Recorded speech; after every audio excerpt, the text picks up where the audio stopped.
I'm going to tie myself up like Houdini. Can't get out, can't get out. Fuck you. Fuck you. It's an illusion. Fuck you. Welcome back to Collider Live, Come on, everybody. Roxy. And we are back.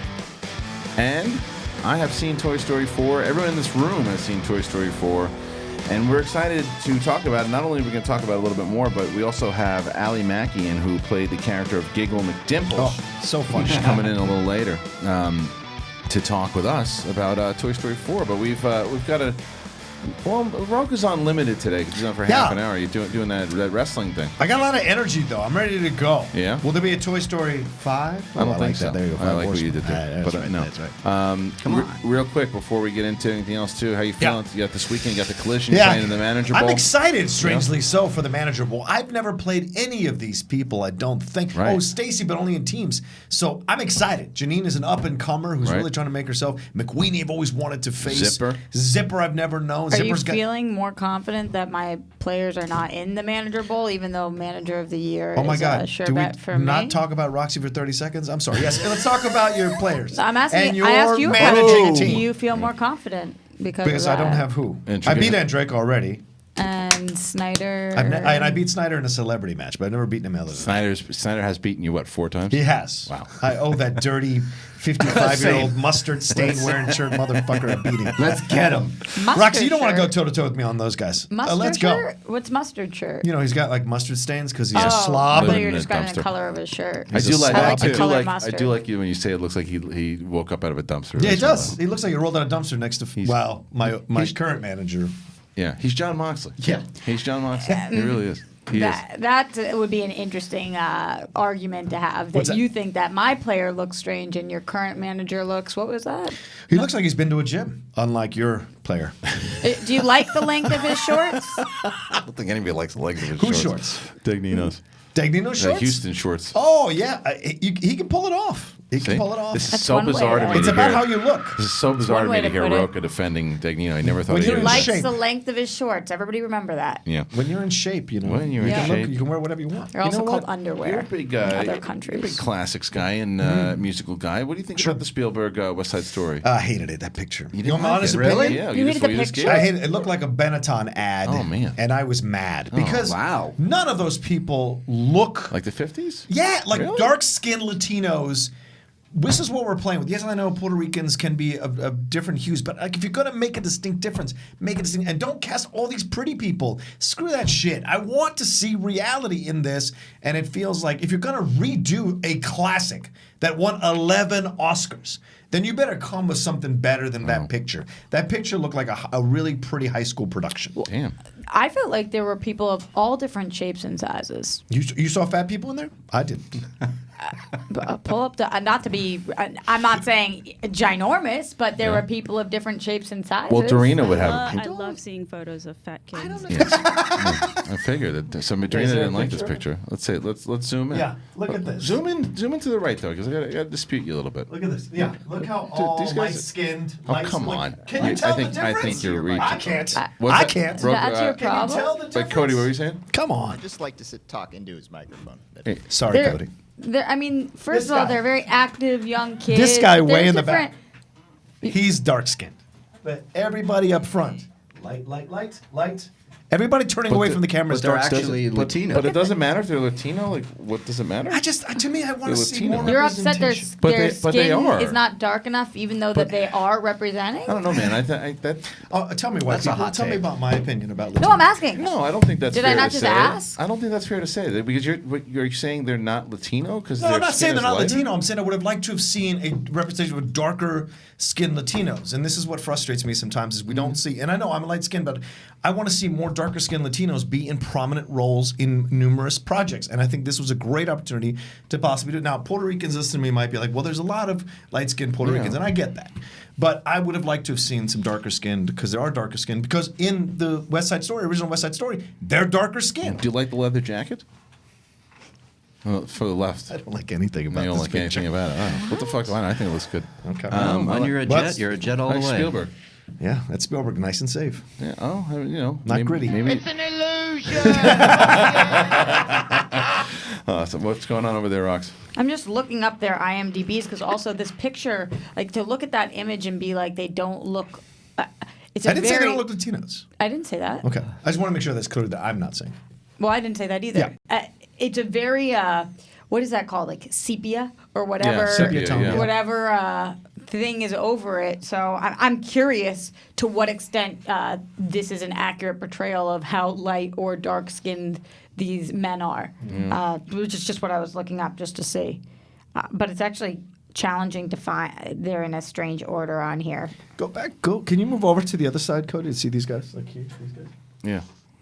These guys look like they can pick up a. Do they look like they can beat up a child? Let alone each other? Did the Jets in the 1950s version? I'll have you know, young man, Riff. Russ Tamblyn was a badass, and so was Action Bring and up- Cool. Bring up a Can I ask picture you a of the question, 1950s Rocha? version, please. 60s. 60s Legitimate question. Yeah.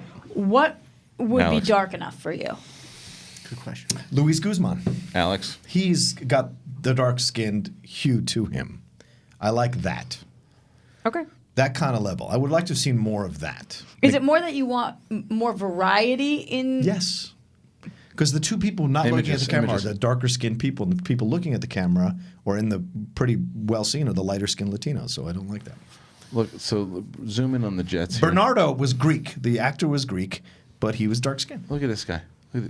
So go, Rocha, are you saying you would rather that? I mean, somebody who is Greek? anybody's could kick your ass. But are you saying you would rather somebody of a different ethnicity but who was darker? No. look at this guy. in I the- want Latino. look- There are look- plenty of Latinos, Right, but you just said darker he was Greek. I actors. didn't know if you were saying. No, I was just saying, like, even though they cast a Greek in the 1960s when Bernardo, he is darker skinned, and I don't like that. There's hardly any dark. That's all the white people, but it's hardly darker what do you- skinned. Yeah, I know. What do you think about It's Friday. What do you think about the movie? I love the movie. Wednesday. Yeah, but do you think the movie can be good with Spielberg? I like that Lin-Manuel Miranda's involved. Lin-Manuel Miranda's involved, but my concern is, I think it could definitely be good. Yeah. But if you're going to take on a classic that won 11 Oscars, you better bring something to the table that Do you matches think or he's probably surpasses. passionate because of that reason alone? Do you think he's probably? I don't think he's doing it for this. Is definitely not a cash grab. No, I'm not saying it's cash. Yeah. I'm saying if you're gonna take this on, Yeah. you got to like if someone redid The Godfather, would you want it? Like, would you be like, why? Yeah, I mean, I understand that. But I think. I think that's totally different. Why? Yeah. Because musicals have a history of doing this and doing it very well. That's a very classic thing to do, especially because of how many iterations. It's not like you're watching The On Godfather on stage over and over again in all different cities. I see what you're saying with the So, production itself. I think that there's different ways to tell the story. It's also been a very long time, and it's still so relevant and popular that I think that Spielberg being involved gets me excited because I love Spielberg, but I have no idea. It's not like I've been listening to interviews of Spielberg for the last 20 years where he's been talking about wanting to remake West Side Right. Story. I have no idea about that. I have to imagine if he was taking on this project, he has a certain grasp on the situation. That's what I'm saying. It would be because bizarre this is otherwise. That's such a random movie to make. If you're not passionate about it, because it's not. Because otherwise, you'd think it was a business move, and this isn't a business move. But what I'm curious about, something that you've been excited about, Kristian, is that they're not doing a different time period, which I love that. I'm happy about as well. But I'm wondering how this movie is going to be different and in what ways it's striving to be better. Right. Because that I don't know. That makes me a little nervous because Yeah. it's not going to hit all the exact same notes, and so to speak. Yeah, and I just don't know where they're gonna deviate, Yeah, and you know what that I think makes the me kind of answer- nervous. Yeah, and I can understand that. I think the answer to that is probably the fact that they think that a lot of people, the younger generations, maybe haven't seen it, and so they want to give them this version of it instead. And to- Spielberg exact is a same. huge fan of this, and Yeah. it is a passion project, and he has put it up there. And Rocha, I love you. I love that you're saying you better bring it to Spielberg. Well- he's going to bring it. Ready Player One, regardless of our boss's feelings about it, You a didn't like lot it? of people didn't like it. You didn't like it? I I really liked it. I liked thought it it. was okay. I I liked thought it it was too. good. Yeah, but I I did think it too. was great. No, it's not. It wasn't. It certainly wasn't one of his best. But it's, I enjoyed it more than most. But you're not wrong. A lot of people. It was mixed. I have Yeah. faith. I'm It got reserving better judgment. for me. I saw it again, Yeah. and then I saw it for a third time, and it was even better the third Yeah. time. Do you guys think that there's a chance, going back to West Side Story, unless you want to stay on Ready Player One, do you think that there is a chance that they have a new song? Maybe. If Lin-Manuel is involved, yes. Probably. Yeah, it's true. So that's what's interesting, great Roxy. question. Because if they're setting it in the 60s, but they have a more modernized song, I wonder how that's going to play. Unless, he's pretty talented, you probably make it seem like it was However, plucked right out of the 60s. Right. Mary Poppins was probably my least favorite movie But you like the of music, last though, right? year. No. Oh, you don't like the music either? No, I thought it was hot garbage. Yeah, I like I'm it. with I ya. mean, You he's didn't like it either? ridiculously talented. Nope. I could Oh, I never thought do. I I was could never do what he awful. does. Yeah. Really? I loved could it. not I liked stand it. Mary Loved it. Poppins Returns. Bland. Yeah, Wow. it was. Well, Oh, the songs were so unmemorable. They did not. They didn't Well, see- land with me, and I just. Hot take from Reilly. Yeah, I finally. Yeah, I agree. It was not good for me. so that Lynn is involved in West Side Story. So know. will that be a problem too? Well, luckily we have the. I don't think he's going to scrap all the music and just come No. back and. Good God, I would go Yeah. insane. Does Alex have something to say? It'd be Yeah, a different movie. Lin-Manuel is not involved with West Side Story. He's Oh. doing the In the Heights movie. In the Oh, Heights. I thought he was involved as a technical advisor on it. No, he's just he's not involved in it at all. Wow. There you go. Shut you down. Okay. That doesn't make me feel any better or Yeah, worse. I was trying to bring it up. I mean, Yeah. I love build In the it up, Heights. rather. Yeah. So That's anyway, not speaking of relevant, Hey but- Alex, last night Roxy and I went to see Toy Story, and we get there, and Hey Alex was sitting there by himself in the corner. We're like, what are you doing? He's like, I'm Dorian's +1, but he's not coming. It was kind of sad. It was What sad. did we even get a reason why Dorian didn't show? You never get a reason why Dorian Hey, doesn't Alex? show. I'm not sure. He said he was trying to get there, but He just I don't never know. did. Well, Do we, or do not. We let Alex sit with us, and it was nice. Alex had a nice. thanks, guys. You're welcome, buddy. We let him. We let him sit with us And then we had him hold our seats while we went to the to bathroom. get the non-existent popcorn. Roxy almost fell trying to lean over looking for popcorn. I wasn't looking for popcorn. I was looking for candy. There wouldn't just be popcorn behind there, but there's that area where concessions could be. But they only put popcorn there. Anytime there's a screen, there's never candy. I wasn't. What was I going to do? Eat 2-week-old popcorn? I don't know what you were doing. I was looking for candy. Okay. And you And fell. I almost fell. Oh. I also did something even more ridiculous than that this morning. Oh, I thought you were going to talk about eating. So No, before that too. So we met beforehand. This coffee place, right? Oh, that's not even the one I Stop thought that. you were going to Stop. tell. Sorry. I thought you were going to tell Trying the to counter other one. Alex's point. There's so many. Well, yeah, this is my favorite though. So we go to have coffee beforehand, and I was hungry, and I didn't really the menu of the place that wasn't great. So we just walked to a gas station to get protein bars, right? So I walked there. Roxy's shopping, like not when you go to a gas station, pick something up, you go. She's shopping, and then I told you, hear her Ben never let me go inside the gas No, I stations. understand why. I can't. I get very overwhelmed with choices. Yeah, she was talking It's to a herself. lot of I stuff. heard her. Oh. I heard her talking to herself. Like I was at the cash register, and she's talking to herself. And I said, "Who are you talking to back there?" She's like, "No one in particular." I'm like, "All right." So then I she- love that about Roxy. So she picks she the- will have No, conversation she with was. herself. And she gets this, Full-blown. Totally she gets fine. these two cakes, right? And so she starts eating these cakes, and she's like, "These are really good. You want one?" And I'm like, "No." No, they're So- they're a protein cakes. Protein cakes, but I she- don't tell the people lies. I was But they were eating ca- healthy cakes. well, they were cakes. Healthy cakes. Okay, but they're still Did cakes. you buy Well, them before you ate them, or just started eating But them? listen, I bought it. She bought it. She starts eating Bought it. them. We leave the store. I'm eating it, She's walking. like, she goes like, "These are really good," and she goes, "Oh, this might be a problem." Look, it expired March of this year. But you have to think about the shelf life of these is like 5 years. Yeah. So the fact that You're it was probably fine. No, but that's what I'm saying. The fact that it was It's expired been there 3 since months ago, 2014. it's been nobody's bought this cake. No, ever. It's a ever. gas station. They're not going to go there. Oh, no. It's expired. Yeah. But she's So like- then I didn't have the next She has this one. look of panic on her face, like, "I'm all right." I'm like, "You're fine." I'm like, "Did Yeah. it taste bad?" I said, "That's really what it's all about. Did the milk inside of the cake taste bad?" So then I looked at the ingredients. It was like milk fat, Yeah. milk Yeah. particles, She was- fat from milk. She had like a Oh, nervous oh. panic on her face. Oh my gosh. That was- Remember what I turned to you and I said? Yeah, you. I said, I'm only going to ask this once, Kristian. Am I all right? Yeah. Am I said, "You're okay?" fine. You're fine." And then the other thing she did is we're walking out, we're leaving the theater, and we're outside of the Disney theater. We're walking down the street, and she's like, "I really had to pee, like bad, but I didn't want to make you wait." I'm like, "What? Go ahead and go back." She said, "No, we're too far out. We were like 15 steps away, right?" Yeah. And so Lot of I steps. go, it's a long ride home for you. You're gonna, it's gonna be bad. She's like, "I can deal with it." 3 seconds into the car ride, I get a text. Yeah. I should have peed. Yeah. I had to go really bad. Yeah. What did you do? Did you Snyder it? No, I waited. What's Snyder? You didn't hear that story when Snyder shit himself in the car? He shit himself. He That's shit himself. my He had to- boy. he had to I've go done that twice. Really? last yeah. week. It's the worst. And he said he had to like raise Oh, himself. yep. What's wrong Yep. with you guys? Yep. How are you Why shitting didn't your you find a pants? place to We're go? adults. I thought, Riley, it's going to happen to you, young man. No, it won't. Yes, it will. Yes, it will. What As I you have get to be older and very, your bowels very- start How did messing. you shit your They pants already twice? are. How Oh, did you yeah, shit your yeah. pants twice? How old were you? 2 years ago, driving home from Collider. By yourself? Yes, by myself. Driving. I had the mac and cheese. Now I at, understand why you go 4 times a Oh day. yeah, it's healthy. At the Wood Ranch, I had some mac and cheese with some blackened chicken, and I was 10 minutes into the ride. My bowels can be overactive without me Apparently. knowing it. Like I never know what's going to happen and what's going to cause it. Basically, and I was like, oh no, and I was like perspiring. Oh, you thought it was a fart, but it was poop? No, it wasn't a shart. I could feel my body going, oh, we got to go. Yeah. And I wasn't sure where to stop. Should I stop at the Target? And I was like, no, Yeah, I'm why almost didn't you stop? home. I couldn't find a public place to go that made sense. Okay. And I just, like, I was literally 5 minutes from home by the Whole Foods on You and Snyder really are Brea. competing at everything. How Yeah. do you get from your Fairfax, rather. car to your house then? Waddle.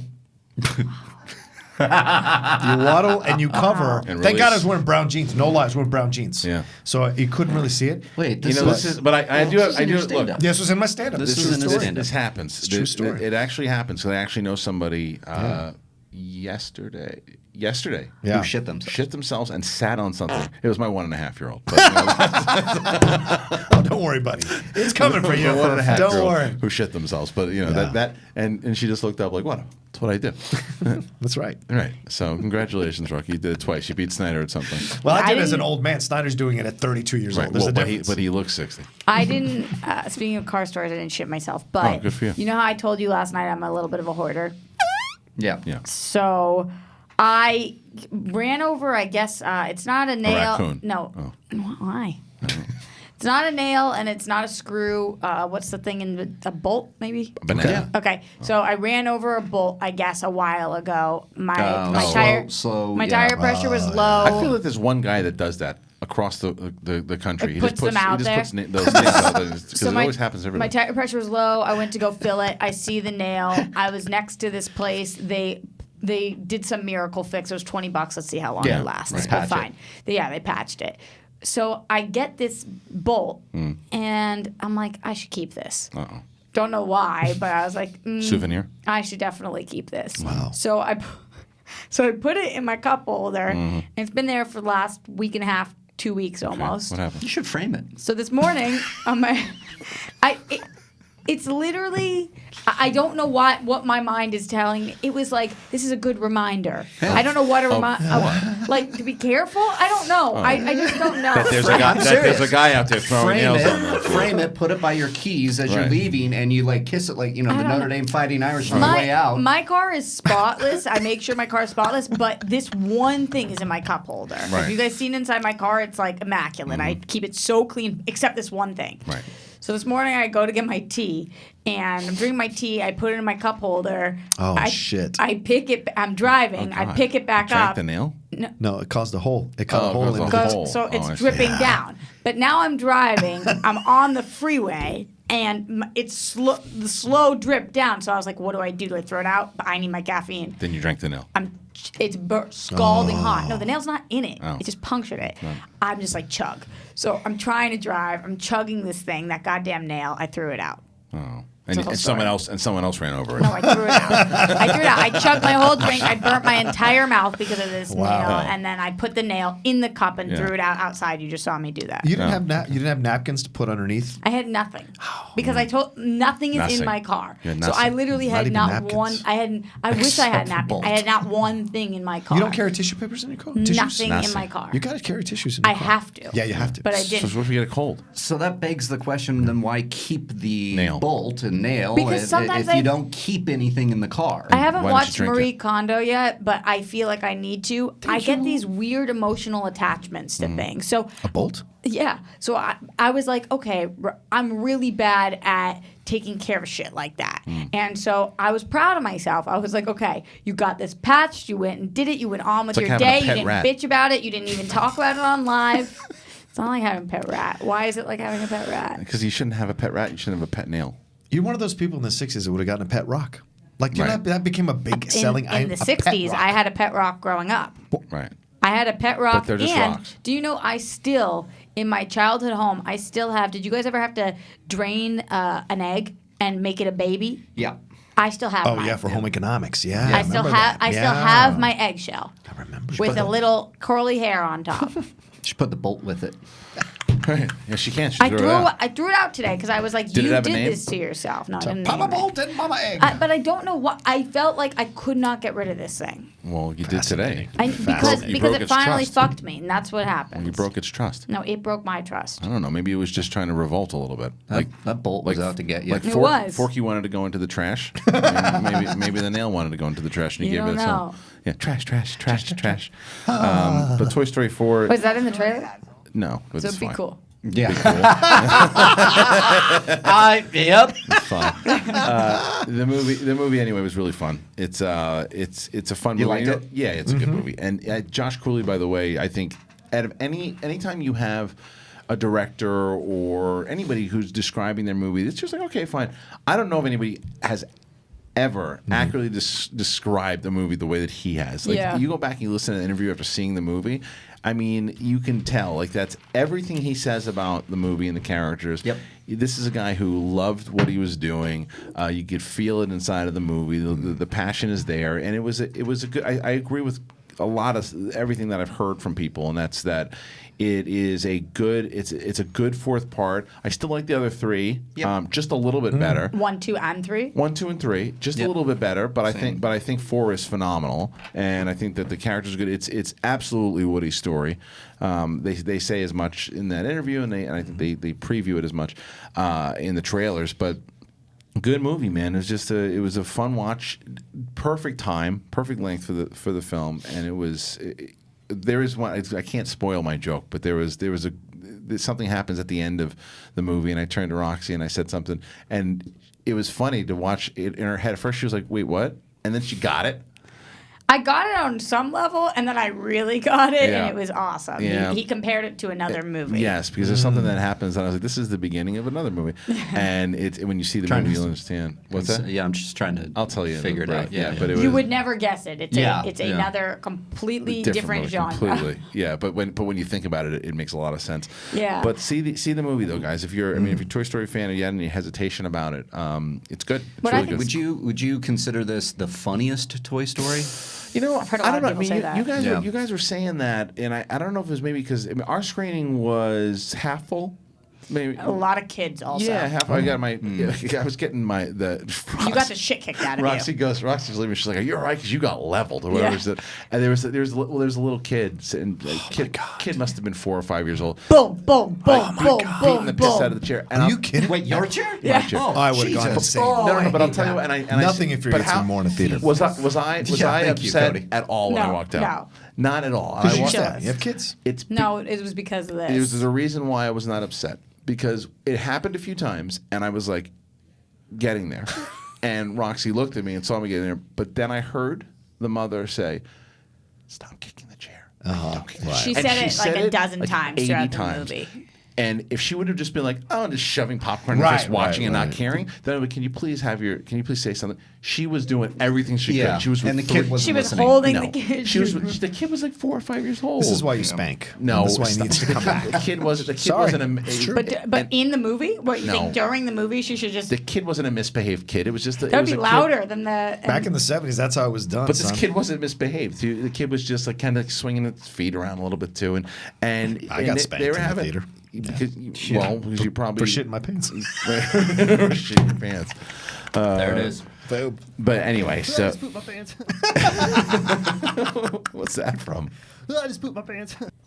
Oh, that's John. Makuga. I just pooped my pants. That's a good one. I think that with John Wick and with Toy Story, the best way to describe all of the movies is that you wouldn't be surprised if anybody said any one of them was their favorite Yeah. in the Yeah. franchise. Yeah. So if somebody said Toy Story 4 was their favorite, I would not say really. No, I would be like, like oh. you did with Braveheart.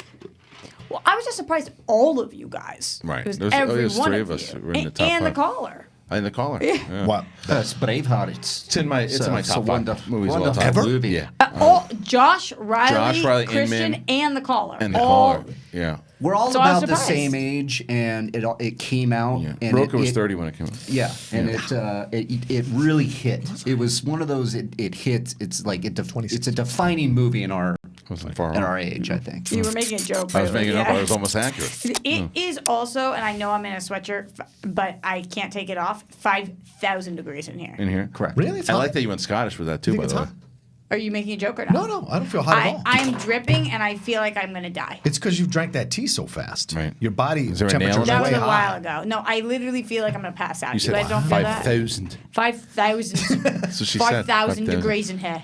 Yeah.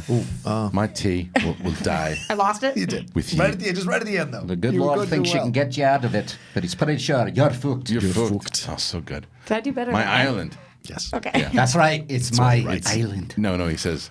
That's why he writes. You mean it. Ireland? Yeah. Are It's you mine. are you doing Moana? Am I doing Moana?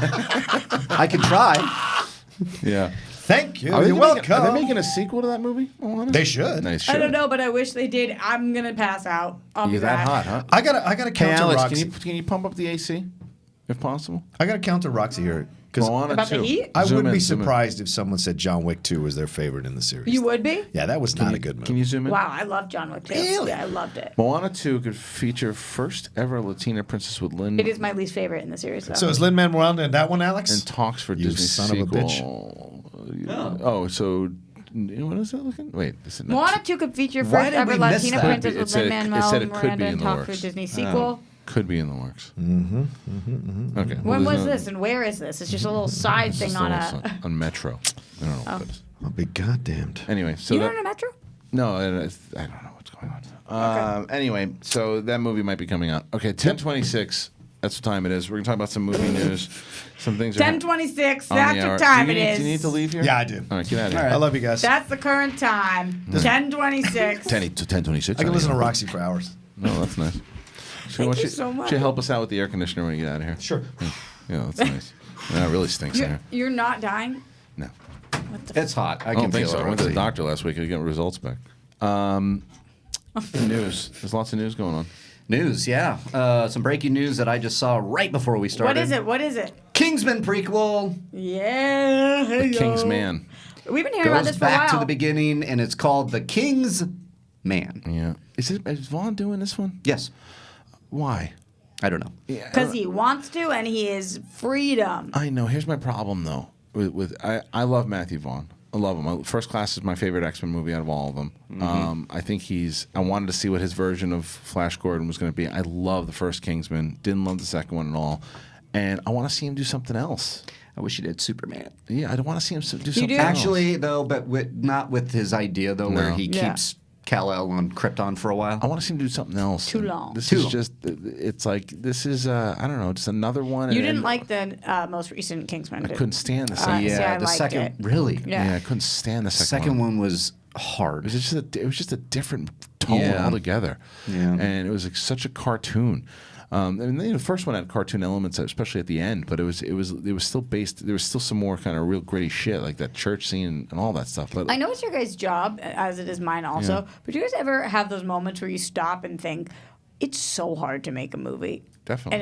And yes. especially a about it all the follow-up time. to something that people love. Yeah. Like, I do feel bad for them sometimes when they're not critically received well, because it's also, when some people don't like something, they very rarely talk about the couple of things they did like in it. It's, and again, I know this is ours, but Yeah. it's so hard. yeah, it's tough Yeah. for sure. It's so hard. Yeah. So many things have to go right. Yeah. And again, for especially a sequel, like I think if Guardians 2 had come first, you probably wouldn't have had as many issues with it. Right, well, that's probably 100% true because my thing with that movie, I think it's a very well made movie. I think that it looks great. There's the acting is. But it wasn't true to all the characters with the humor. That's my only problem Yeah. with it. My biggest problem But with if it that was the just- first one, maybe it would have been like, oh, it then would- they're all funny. Right. Yeah. That's the whole tone. My biggest problem with that film was just that and like I said, I've said it many times before.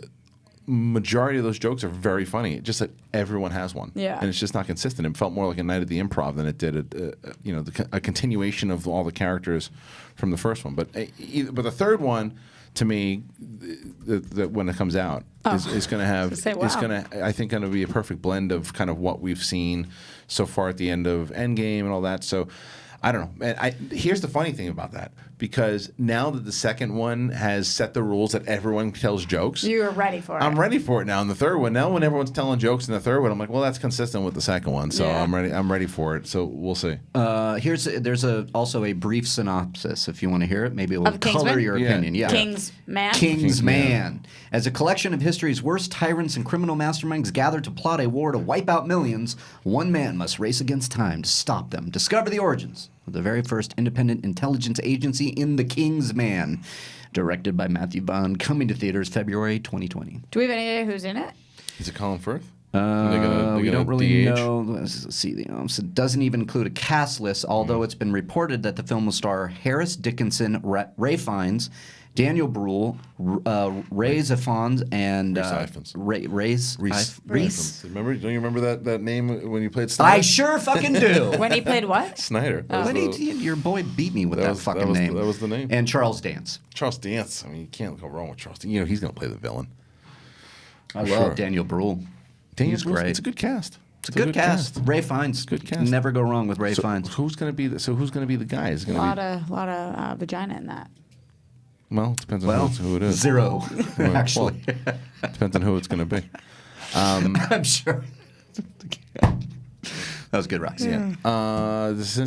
Don't expect to see Taron Egerton or Colin Firth, obviously. I don't know. You know, we'll see. And how far back are they going? Well, it's the beginning The of first, it. So the first one maybe So- 40s, 50s. Yeah. I don't know. You know, So it's got to be, maybe 60s to really give that James Bond flavor. Is Henry Jackman doing the music? Wonder if Henry Jackman's going to do the music. Oh, he's got to be. I hope so. Because he's great. Yeah, we'll that's think what it so. says. Well, Henry Jackman does all of Matthew Vaughn's movies, so that makes sense. So this is the rumor. Daniel Bruhl. Stanley Tucci. Yeah. So there's Tom Hollander. Okay. So there's Allison Steadman and Alexandra Maria Lara. There you go. Maria. And Damon Gemma Hansen. Arterton. She's great. I haven't seen her in a while. Anyway, so that's a movie, and that's coming out in 2020. 2020 February. It's actually not that far away. No, it's not. They'll probably start shooting pretty soon. That's why they have the whole cast in it. But we'll see. I mean, I'm rooting for it because I really love the first one. I hope they get back to what the first one was. We'll see. Yeah. All right, there's some new. This is actually wish Rocha hadn't left yet because I was gonna go get him, I think he's doing a He's show. doing a but I show. could go get him. It's so hot. What's the Avengers news here? Because this is going to cause a debate, I'm sure, in the comments. Yeah. So Avengers Endgame is getting re-released. And speaking with comicbook.com, Marvel Studios head Kevin Feige revealed the Endgame will be re-released into theaters with new footage. And he said that the new footage, I don't know if it's been announced, I don't know how much, but yeah, we're doing it next weekend. Are you guys gonna go? Next weekend is probably the ideal slot for Endgame's re-release. So next weekend. I mean, and everybody's commenting on it that this is a clear move to surpass Avatar, because they're so close. Which is fine by me. Go on with your bad self. But what? And people are like, people say that it's like it's. What if it is? Yeah, people- records are made to be But broken. that's what I'm saying. People are saying it's a cheap move to try to beat Avatar. But first of all, Avatar was re-released, and I know it was after that they beat the record. I get it, but it's like they still made more money, and they beat the record once, and then they just tacked on more money to make the record even bigger, right? Right.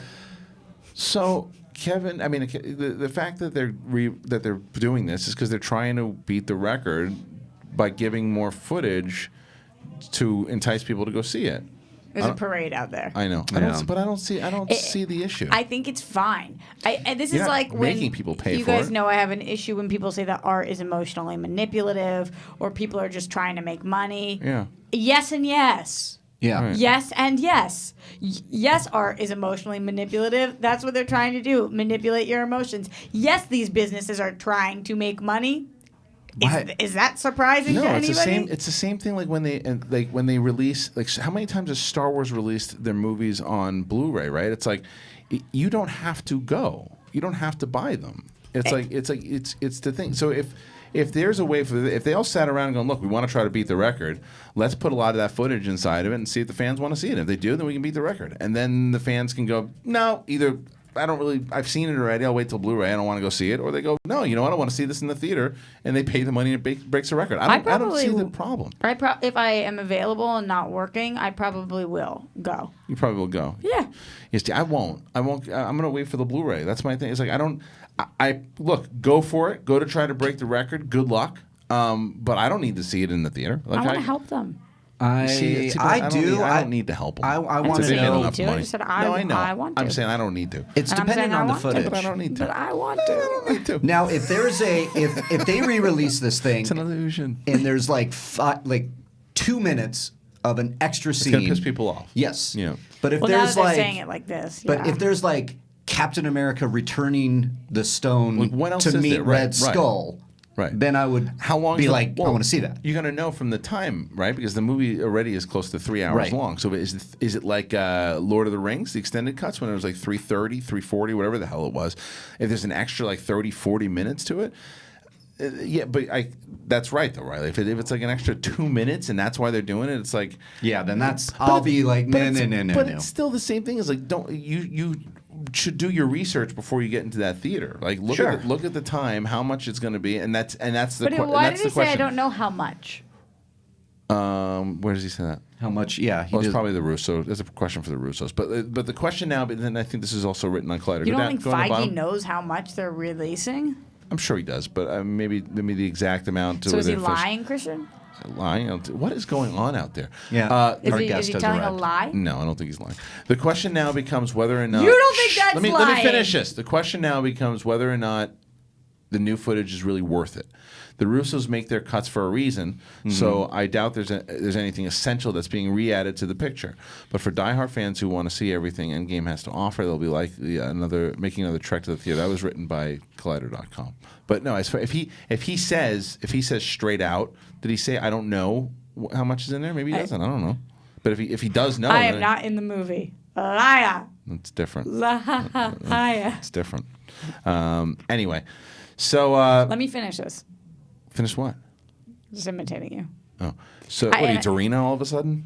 Oh, I am. You're supposed to be the one that I'm on your team. yeah. I am on your team. If you were on my team, though, you would figure out a way to get AC in here. I asked Alex to I do it. can't He just sat breathe. there I doing nothing. cannot breathe. Alex, did you look into the AC? Yeah. Is that a lie? Yeah. Yeah. Can you look into the AC, please, before we have a guest in here? Open the door. What? There's not really a port for AC in there. Yeah, the thing up top is? No, it's been the same thing since day one. But that but we started the show. someone cracked the AC the other day and it actually cooled off. Yeah. Put a fan during the break. Oh, that's Damn. what happened. Is that what happened? I don't know. All right, fine. Wow. Yeah, I really just got. Now it's Twitter is yelling and screaming about that this is a thing just to beat Avatar. Which is fine. I didn't But- realize how much. But I think that that's true. It is. But my question is, so what? It's like if they want to try to beat them. It's like well, I just read one where it's like, well, now if it beats it, you're gonna have to put an asterisk. but And I'm like- no. It's like, but that's the thing. It's why? like but they're not taking money from your wallet and putting it into it. They're saying this is what we're doing. Yeah. Come if you would like. Don't go see There it. is not They a do gun this to anybody's head. all That the is time. what. Yeah, but don't go see it. It's like that's the thing. If you don't think that if this is a clear thing, don't see it. It's like that's the whole. I agree, Christian. Yeah, it's like if you have a chance to try to beat the record and you want to figure out a way to do it, if it's because a lot of movies re-release to try to make more money. It happens all the time. I guess I don't understand it. I don't either. Yeah, I don't It's get it. fine, and we have Spider-Man: Far From Homecoming as well, so people can go see a double Far feature. from homecoming. Far from. Did I say Far From No, Homecoming? you said No, you far from homecoming. But you didn't soon. realize that you said it. Oh. It was Yeah, good. sure. Oh, I thought you were doing it on purpose. You should No, have I played wasn't. into Should that. have. Yeah, Yeah, it wasn't. But I mean, Yeah. what's the? Hey, Alex, what's the majority of the comments saying? They're saying that, yeah, even Avatar was re-released a few times. Yes, it so was. If they weren't re-released, then Endgame would actually be over it. Well, that's probably true because it built. That's right because it beat the record and then it released again to make more money. So that's right. Screw them, though. Screw them all. Screw who? It's just a joke. Oh. It's so stupid that we care about this. Let them try to make money, and Yeah. then don't go if you don't want them to. See, Avatar's record has everything totaled from those re-releases as well. Right. So Yeah, I don't understand why anybody cares about that. Mind It's just your like, business. I just don't understand. It's just like Yeah. matter of Because this is the thing to complain about today. This is a new thing. It's a good call. That's all it. right. I don't understand. I don't. All right, what's next? Let's stay in the MCU then. Let's try Sure. to turn it around. McHugh. And the Marvel has officially announced that they are coming to Hall H, and they're going to most likely release their slate for Phase 4 and announce everything. And that's a big rumor. It's been the big rumor, and that's a big move because DC is not coming. We were wondering about Comic-Con. Is there going to be a big event thing? Can someone call them and tell them to do it 10 in the morning on Saturday? That would be great. Okay. Is that the only time you're going to be there? No, it's going to be because if they do it at 5 o'clock at night, then it's going to run into the Schmodown. Yeah, but why do you need it to be 10 a.m.? Because then it'll be over and people will say, okay, I can go to Now I can Marvel go and I to can go to Schmodown. Schmodown. Sure. I can call them and say that. Please. Do you guys think that, speaking of phone calls, this is a serious question, Yes. that Warner Brothers and Disney are in communication before they do these things? Because last year, DC being there, Warner Brothers being there, Marvel not being there this year, vice versa. The year prior, same thing. I think it's coordination through San Diego. But do you think that they talk to each other like, oh, this is your year to have the spotlight? No, I don't think that particular conversation ever happens. But I think that Kevin Feige. I know he's definitely not running things anymore. But when Sujihara was there, they would be in communication at one or another. And I don't know how in depth those talks are. But I mean, I think that they probably, they probably found out the same way we did that Warner Brothers wasn't going to be there. You think so? Probably, maybe not. But I don't think there's going to be. They don't have any obligations to tell one another what they're going to do. No, of course not. I just Do you wonder if think- it's what better kind for of business for relationship? both. Yeah. Do you think the they answer's going to go either way? Yeah. Do you think they heard DC's not coming and they go, you know what? Let's go. Let's put something together. I don't think they really. Either one of them looks at that. They just know that they're going to have. Because I think the fans make more of a big deal out of the Rivalry. Marvel DC. I don't. For them, I don't think that either one of them feels like that. It is at all. I mean, the fact either that Gunn is going to both camps shows that they're. It's not the Red Sox versus the Yankees, and despite what the fan base thinks, Well, but the Red Sox and Yankees, only one of them can win.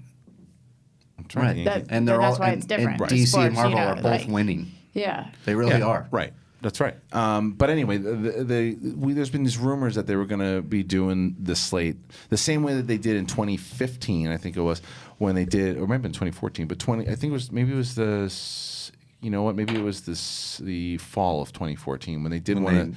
They did one at the El Civil Capitan. War, and they Black did the whole Panther, slate. And I think Doctor Strange. that is a very good panel. It was great to be at for that one in 2014 or whatever it was.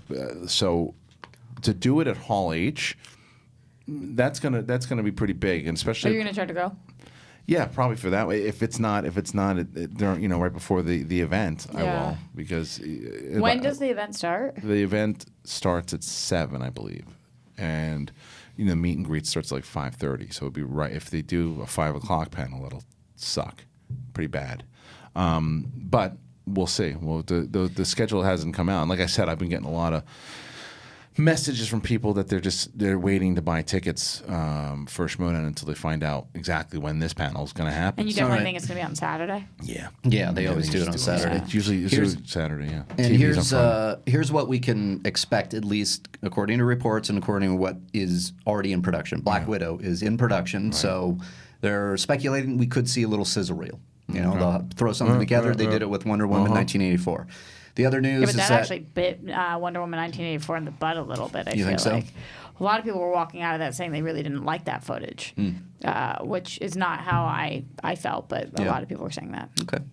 Then we have the Eternals, which we've had a lot of cast members cast, obviously, with Angelina Jolie and whatnot. Then we have Doctor Strange 2. There you so go, we Rox. could, talk about that. I'm so excited. I'm wondering if they're going to. They mentioned here the Loki standalone series.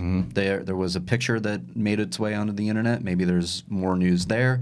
We have Shang-Chi, their live-action movie that's coming as well. And then TBD on what else they could do. So I think they might make a Shang-Chi big. is not for. Didn't we talk the other day about how that's in a few more years or no? Yeah, but they're casting on it right now, and they, so they might bring the directors out. Yeah, something They like might that. say this is going to come out this year. This is going to come out this year. The MCU wasn't at Comic-Con last year? No, or the year before. No, they were right. It was they were at 2017. They were the They were year there before. 2017. Because they showed footage of Infinity War. Yeah. So the last time So maybe not the year before that Right, then? right. It was 2016. The last time the MCU rolled into San Diego was 2017. The audience in Hall H got a first look at Avengers Infinity War, how young and unscarred we all were, as well as a live appearance from Robert Downey Jr. Scroll down a little bit, please. Keep going. That's it, just pictures there. Okay. But anyway, so I think that by putting out that panel, it's a good move for them, especially it's going to be the only game in town, really, on Saturday. Yeah, and I think they'll probably, aside from this, I think they'll probably make a big announcement. Yeah. I think it's something that will probably get everybody really, really excited. There's no way they do it at 5 o'clock. There's no way. So there's two trains of thought. The first is start off the day big. You know that Warner Brothers isn't going to be there. Start off the day big, and everybody's talking about the big slate and the news. It's just Or the whole close out. day, or close it out. No, I think 1 o'clock. I think it'll be It's there'll either be going like to be 1. 10 or 5. Well, you don't think there'll be something right before it to build it up? Because what's don't the know. earliest thing there? 8 or 10? I think the I've last been Hall 6 H, times, but I don't between know. 7 or 8. But I tell you, the thing is that majority of studios are just not. I remember that back in the day, every studio was there. Yeah. Every studio was there, and you couldn't miss, like Fox and Warner Brothers, every Universal. Everyone had a big slate. And then I remember talking to a studio publicist that was just like, "We're not going to go really have big presentations anymore. We don't get enough bang for our buck for what we're spending and everything that we're doing. We're just not going." And What are they trying to make money? right, God forbid. So anyway, so it's. I think that this will probably be a given that they do the slate. Otherwise, what else are they going to do? Right. Yeah. Yeah, I think All we'll right. get a lot of it, and it's going to be fun. Sounds good. All right, let's against Game of Thrones. The prequel start shooting. Yeah, the prequel started shooting, and they're Who's going. doing that? Is it Benioff and Weiss again? No, Benioff and Weiss is not involved in this. Who's doing this? Let Who me are the pull up showrunners? the notes here. It's interesting. Yeah, they're Penny. going back to the. They're going to be filming where they've been filming the whole Yeah. time. So Northern Ireland is one of the locations. Jane Goldman, who was on Kick-Ass. Kick-Ass, would serve as showrunners and created the series alongside George R. R. Martin and director S.J. Clarkson from Jessica Jones. The series is set thousands of years before the events of Game of Thrones. Westeros is a very different place. There's no King's Landing. There's no Iron Throne. There are no Targaryens. Valyria has hardly begun to rise yet with its dragons and the great empire that it built. We're dealing with a different and old world, and hopefully that will be part of the fun of the series. This is very Old Republic for Game of Thrones. So, are you excited? I don't know enough about it. I mean, Yeah. with Star Wars, I know a lot about the Old Republic, but sure. I mean, if depending on how they set it up and what the new rules are and who the characters are, it could be a lot of fun. Do you think it's possible that this show is as big as Game of Thrones? I mean, that the prequel is. It's certainly going to have a lot of viewers in the first episode, and the If it hits, if it's a good episode. That's the thing. If the first episode can lock people in and get people as excited as they were for, like, let's say last or 2 seasons ago for Game of Thrones, it's got a possibility. It's A got lot of shot. people think that Better Call Saul is almost as good as Breaking Bad. but didn't pop as big. I was Right. trying to Right. think of a series that was comparable, and that's perfect. Yeah. Do you think Yeah. that's what it's going to be like? Where it's Again, a if good it's show good, with people. if it's good, because there's been, this is the worst example, but like Joey, Right. when Joey comes out after Friends, that was pretty Did you like Joey? I don't think anybody on the No, planet. I like Joey. I tried. There were I tried. moments, there was things, but it also is not was not a prequel. Not a prequel, Right. but I'm I just would have saying a preferred a spin-off. Joey prequel. How funny would that have been? Yeah. Battlestar Galactica did like a bunch of spin-offs, Right, and right. they never Didn't really work. hit Didn't for hit. me. Well, because it's all about the characters. Yes. I mean, that's the thing. It's all about the characters. So that's the magic trick is to be able to get everybody's attention. One of the reasons that Better Call Saul works is because it's a character that you were already familiar with in Breaking Bad. B, they started introducing other characters that showed up in Breaking Bad. So there's the nostalgia thing, plus giving him original stories to do, Yeah. and things that you now care about because you're even more invested in this character than you were originally when he was on Breaking Bad. So if you can do the same thing, here's the difference though with this it's brand new characters. You got to start. You cannot connect Starting of years. new. Yeah, you gotta- Except for we'll have some dragons. So that will Maybe be they said, right? They said that's maybe. what it looked like. They're different dragons, though. Yeah, Obviously. and they said they're going to set it up to where the dragon's army starts to build. If it has enough seasons, then maybe. But that's what the same conversation we had with Old Republic for Star Wars is that's the beauty of this series because it's so far back. You don't have to connect anything. It's so many thousands Which of years is good back. and bad. Yeah, right. It's bad because it's a bigger challenge that now you have to start all over again from scratch and get people to be invested in these new characters and the new rules and the new politics and all that. But I think that's an easier challenge. It's not an easy challenge, but it's an easier challenge than to connect everything and satisfy everyone. Because a lot of times, whatever it might be in a prequel, you do something and it contradicts something that you already set up in other movies and other shows. Retcon. Yeah, people get pissed off, whether it's Fantastic Beasts or the prequels for Star Wars. It's like you just can't win. Yeah, agreed. So I think that when they start shooting, and when are they looking to do this? Sorry, soon? there's some. Yeah. There's some what? breaking. There's some other news that What I is want to it? get to. I'll tell you after this. Okay, well, spring 2021 looks when it's coming out. Okay. Between this and the other news, quick clarification question: do you still drink LaCroix? Yes and no when it's around because this thing is that the company's in such trouble right now and they still have the same prices at the grocery store. I'm like, come on, man! I'm the only person buying this shit now. Oh, you think it should be cheaper? Way cheaper. It's like Have you had their key lime? I didn't really like it. I know I'm not a big fan of it. I like What? I didn't like it. What do you want me to tell you? I like the cherry. I like the Key lime's so good. I like the cherry. Do you have any lime. here? I think I want one. An intermission. No, there was a coconut one and it was in the fridge and Somebody it took it? disappeared. Was it They yours? Stole it. It wasn't mine. Oh. Someone just bought it. And then it disappeared. they bought it and they probably drank it took- themselves. Yeah, it's so rude. All right, Unbelievable. go ahead, Reilly. I was just in the big news. Well, somebody just tagged me on Twitter, and this comes from Fandom, who was getting a quote directly from Kevin Feige about the Endgame re-release. Yes. And he said it's not an extended cut, but if you stay and watch the movie after the credits, there'll be a deleted scene, a little tribute, and a few surprises. Up to you, though. Have the knowledge. Up to yeah. you. Up to Yeah. you, but I wouldn't pay for that. See, somebody still I wanna just pay for want that? to. I want to see the movie again. You want to see the movie? Yeah. Okay. But I'd you, go see it again. So Hell that's yeah. why. Yeah. And It I'd has nothing stay to for do- this. But of course you'd say yeah, you if pay you're for the there, ticket. yeah. Yeah, you Yeah, might you as pay for well. the tickets, but, like- you're not necessarily going for this. No. That's the thing. You don't got to go for this. But again, their prerogative to do this. It's your prerogative to buy the ticket or not. Yeah. I don't think this is intriguing enough for me to give a shit to go see it again. I'll What wait could until they have Blu-ray. said that would have made you? Anything? Yeah, I mean, maybe like a Lord of the Rings extended cut that's like a 3.5 hour movie that they said we're not going to release this at all. This is just for theatrical, and it's a different version of the movie that we were gonna. Like, I'd be intrigued. I don't even know if I would see it then. I don't need to see it again in the theater. I saw it twice in the theater. I can wait until Blu-ray. I don't need to, but I'm not going to tell you not to buy the ticket if you want to. You know, it's like so. Yeah. Yeah. Are they trying to beat the record? There. What is happening? It's like Bill Hicks came back from the grave and it's like telling jokes out there. It's our so guest. loud and so hot, and it's hard to do my job, man. Yeah, I know. I understand. Everybody then- yesterday telling me to be professional because I was eating apple on. In the and you know what I say to them? Oh, I thought you were gonna give him the. Oh, it's I an know. illusion. I was waiting for it. No, Fuck that's yeah. true. It's true. You Fuck shouldn't, yeah, you shouldn't it's eat an an apple until illusion. I do it so many hours. I was hungry. I just wanted the apple. Yeah, it's an illusion. Just let me have it. You guys eat at your desk, What right? time is it? All the 10, time. It's 10:50. 10:52. 10:52. So we Yep. can do 8 minutes here. So New we 52. didn't bring up this thing. We didn't bring this Yes. up yesterday. So Lucasfilm has going named there, yeah. Star Wars: The Rise of Skywalker producer Michelle Rejwan as the SVP live action development and production. Right. How do you feel about that? I think it's a good move, and I'll tell you why I think it's a good move.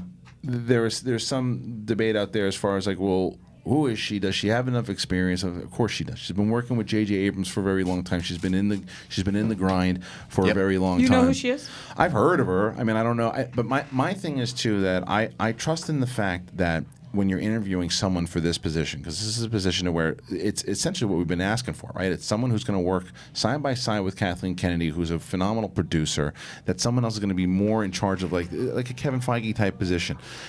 I am confident enough that they know that their brand, that they know that someone needs to know about Star Wars, and they need to know about what direction they I feel want like to they go almost in. quiz somebody in that meeting. They have to, and I feel like Yeah. and when you have this woman who's been working with J.J. Abrams and has been working with all these, has been around the Good one. the Star, has been in the Star Wars community for a while. You gotta. I'm gonna say she's probably the best for the job. Yeah. Because if she, why would they give it to her? Why if would she they give it wasn't? to her? It's like it's the fact she went in there. It's like anytime you interview anyone for any position, you think she's the only person that they interviewed. Like they interviewed a ton of people, and she had the best take as far as where she would go, the direction she wanted to do. The knowledge she had, the passion. the people who were backing her up. It's not just JJ going, oh yeah, you should hire her, because JJ's got to deal with Warner Brothers. Why they want to listen to him? Yeah. You know, it's like he of course his word's going to carry some weight. But and it's a good recommendation. But it's like there are other people we don't know who are not J.J. Abrams who said this is the woman you want to run your company, or wants to be in charge of creative. This is the one. So I'm going to go ahead and say that this is a great thing for Star Wars, and I want to see exactly what she does, what's going to happen. And it's like sports into where there's a brand new manager coming in for the team. Can she win championships? From her resume, it seems like she can win championships. And is your first judge of that going to be based on Rise of Skywalker? No, because I still think she's not the one who came up with the premise of it, the idea with it, or was given the reins to kind of go find creative on it. I want to know the project she's going to be working on with Disney Plus. I want to know the project she's going to be overseeing with the next films. Is she going to be involved in Knights of the Old Republic, if that in case is the series? And if so, I want to listen to her interviews and for her to hear what her takes are going to be. She hasn't given any interviews yet. She hasn't talked about this yet. It's like I'm going to be optimistic in the fact that I think that this is they believe that she is the one that's, because they created this position. They had this position. If they have this position in general, why just give it to whoever? They give it to someone that they believe can take the ball into the end zone. 100%. If you're producing, and she is a producer on The Force Awakens and now Rise of Skywalker. Yeah. If you have produced one of those, my God, you are seasoned. But there is a difference though, between producing and then running into this particular Of position. course, that's not what I'm saying. But yeah. I'm going at the people that might be out there who are saying she doesn't have a lot of experience. Right. And that it's like it's a lot different. Right. There's stuff, and she has, to your point, has been in the grind. She was on Super 8 with J.J. Right. Abrams. How much experience did Kevin Feige have running this whole thing? You know, he had experience producing. He had experience, but he how had much, one producer credit on, I believe, X-Men, one of the but X-Men movies. How much did he really have as far as running an entire cinematic universe? Well, you can't. You can't. Yeah. So it's like, like I said, she goes into that interview. She crushes the interview. She's right for the job. Yeah. If they, so. But I also think no matter who it is, doesn't matter who it is. Like if it's not working after 4 or 5 movies and it doesn't seem like it's going in the direction, then anybody. So long. Well, but whoever's in that position, it's again like sports. It's like you got to win the championship. But like I said, I believe that she probably went in there, impressed everyone that she met with, had a lot of good recommendations, and I want to see what she's going to do. I'm excited about this hire. I think this is going to be pretty cool. Yeah. Agreed.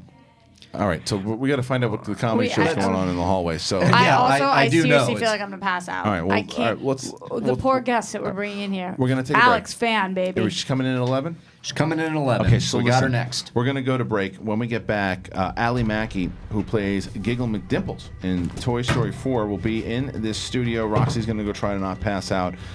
Join us after the break.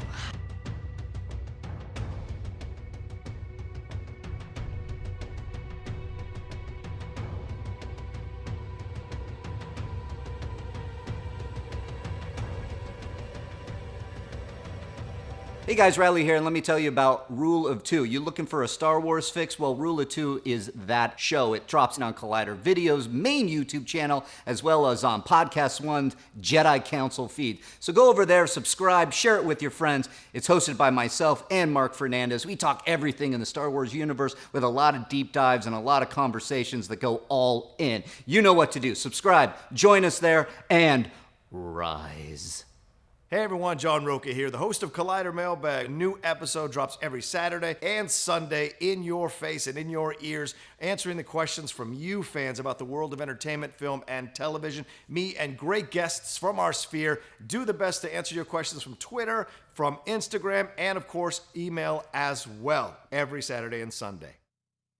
Hi, I'm Coy Jandro, host of Collider Heroes, and I'm here to tell you we've got 20-minute episodes coming at you on Collider Video on the YouTube as you've always loved it. Plus, now we've got hour-long podcasts dropping every Thursday, so make sure to subscribe to the podcast because it's going to get even more sweaty on the podcast. Plus, every week, we're going to try to get some very special guest interviews, all of the people that help shape these movies and TV shows you love. So, video, podcast, interviews, all coming at you. Be sure to subscribe. Thanks so much, guys. Stay sweaty.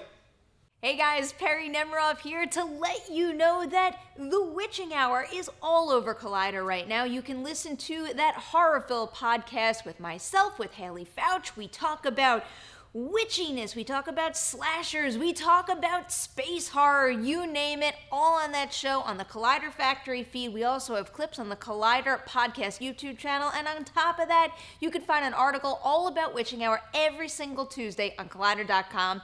Check it out, get scared. Hopefully you survive the Witching Hour. What's up, Collider fans? Ryan Satin here from ProWrestlingSheet.com, where you can find the top stories throughout the week in the world of professional wrestling. If you're a wrestling fan like myself, then you'd be doing yourself a disservice by not checking out all the shows we do every week on YouTube.com/C/Wrestling Sheet. In particular, on Wednesdays, we've got a SmackDown recap show hosted by John Rocha and myself, where we pick apart and talk about every little thing that happened on the Blue brand. So do yourself a favor and go subscribe at youtube.com/C/Wrestling Sheet. Hey guys, Perry here to let you know about the new edition of Collider Movie Talk. We are going to 5 days a week. We have a short, sweet 20-minute show where we focus on the 2 biggest stories of the day. You can expect to see all of your favorite Collider personalities on the show, including Jeff Snyder, John Rocha, Haley Fouch. You're getting Josh McCouga every Friday. We're going to have a blast. It's going to be informative, fun. Come join us. 3 p.m. PT live every single day of the week, right here on the Collider Video YouTube channel. You can also find the show on the Collider Movie Talk feed on our podcast network, so go watch, go listen, however you prefer to get all of your movie news. Hey everyone, John Rocha here, the host of Collider Sports Time. Well, if you've been watching us every week, we break down the latest and the greatest in the world of sports, talk about the big issues, the big games, all of it with a rotating band of guests like Matt Nose and Josh McCouga. We've had Taylor Bisciotti on. We've had so many great guests. Now, if you want to see more of Sports Time or you want to try it out for the first time, remember to subscribe to Collider Sports YouTube channel. And if you want to take us along with you in your ears, you can go and subscribe to the Collider Sports podcast feed for all the sports goodness. Hey guys, it's Reilly here. Let me tell you about the Reilly Roundtable. You know it, right? It drops every Thursday on Collider Conversations, and I have guests from all across the space. John Rocha, Gray Drake, Alexander Desplat came on at one point. We talk everything from movies, we talk about life, and everything in between. What do you want to hear? What do you want to talk about? It's the Reilly Roundtable every Thursday on Collider Conversations. You get it there. Hello, how are you guys doing? I'm Kristian Harloff. I'm the host of Collider Jedi Council. We talk about everything Star Wars, and if you want to catch our weekly show where we talk about the latest and greatest in Star Wars, it's movie news, it's canon, it's all of it. We take questions from you guys. How do you do it? Main channel, that's right here. Subscribe to this channel, and you can listen, you can watch, you can do all of it, but if you want to just listen to it, you got the podcast feed too. Stitcher, Spotify, Apple Podcasts, whatever it is, you can listen to it in your car. Do all of it. It's Star Wars. Episode 9's coming out, and then after Episode 9, you got TV shows, so we're going to be your sports center for Star Wars. Do it. Come on. Be real.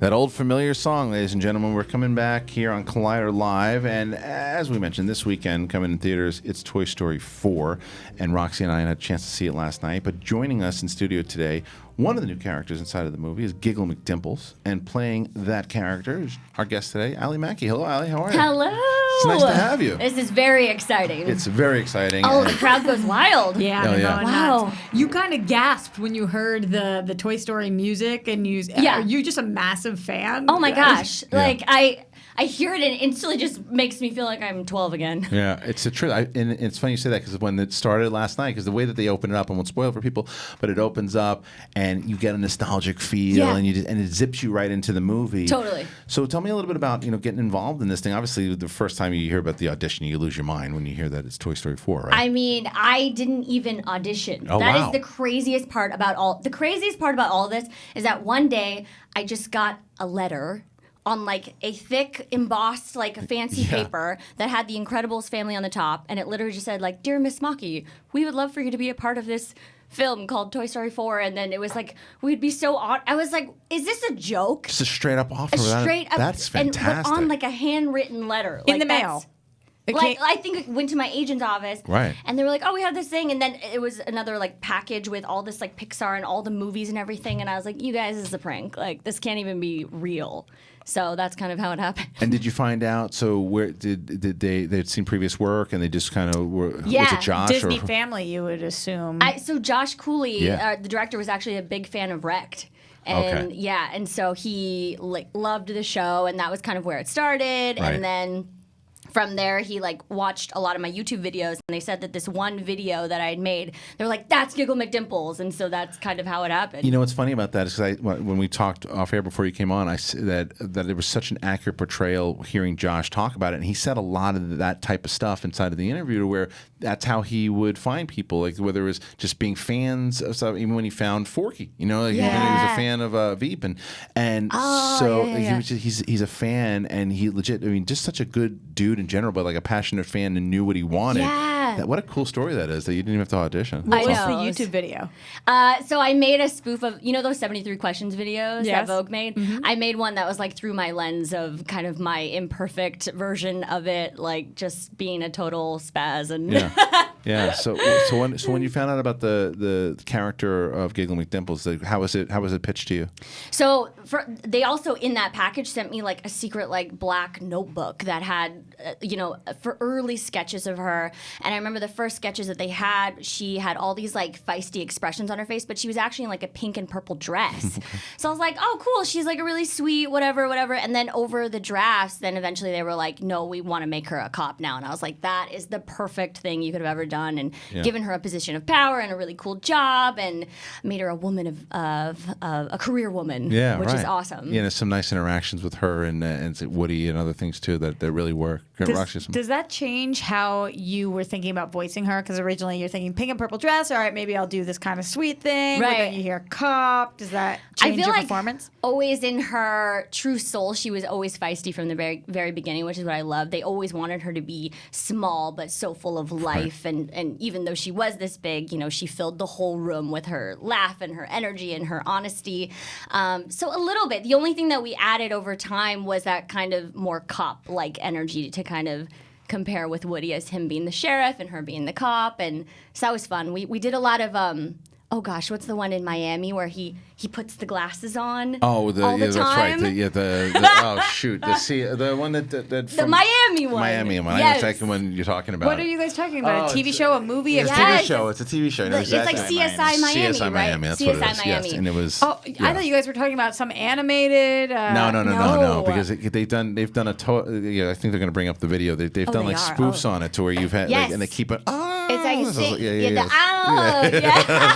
That's what it is. So that was like one of the references. Yeah. Because in the movie she has her aviators that just come on instantly. So even in the booth it'd be like a whip pan and like we're gonna get it. Tell me about that though with Booth, because there's I know that, so I was a big fan of Star Wars Rebels, right? And so watching like what Dave Filoni did, and I think it was very rare, is that he would have a lot of the actors kind of working together inside of the booth, kind of playing off each other. Was that the case, or was it you'd come in kind of separately? I was always completely by myself. It was Cooley playing every single character all the time. And my favorite thing I think about doing it like that is, at first it was very out of my comfort zone, because as an actor you go in and you have everything prepared, you're ready to go. And this one was like, I didn't see anything before I would go in. So you're just going in blind, which I think is awesome, because I went back to my feelings of like just using your intuition in the moment of it would literally be like, okay, and now Woody's about to do this, and you guys are running, and go. So it'd be like that amount of time. So you're instantly having to make choices, which is awesome. At what point then do you meet the cast? At our press day. Oh, okay. Really? Yeah. Which was so bizarre, because I think I just had this idea of everyone in my head, and I felt like I knew them, but I was also such big fans of them. I didn't want to embarrass myself.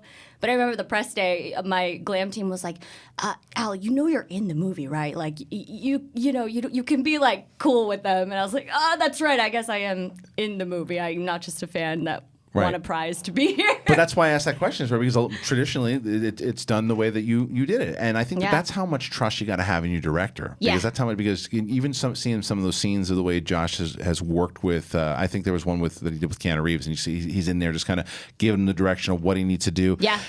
That's crucial. People don't realize how important the director really is when it comes to that particular thing. Totally, and Cooley is just the most incredible person on the planet. I mean, you guys met him. Yeah, he's awesome. He's honest. At first, I was like, oh yeah, he's so nice. He's very nice. And then you're like, oh no, he's literally the best human being on the planet, and is legitimately a nice person.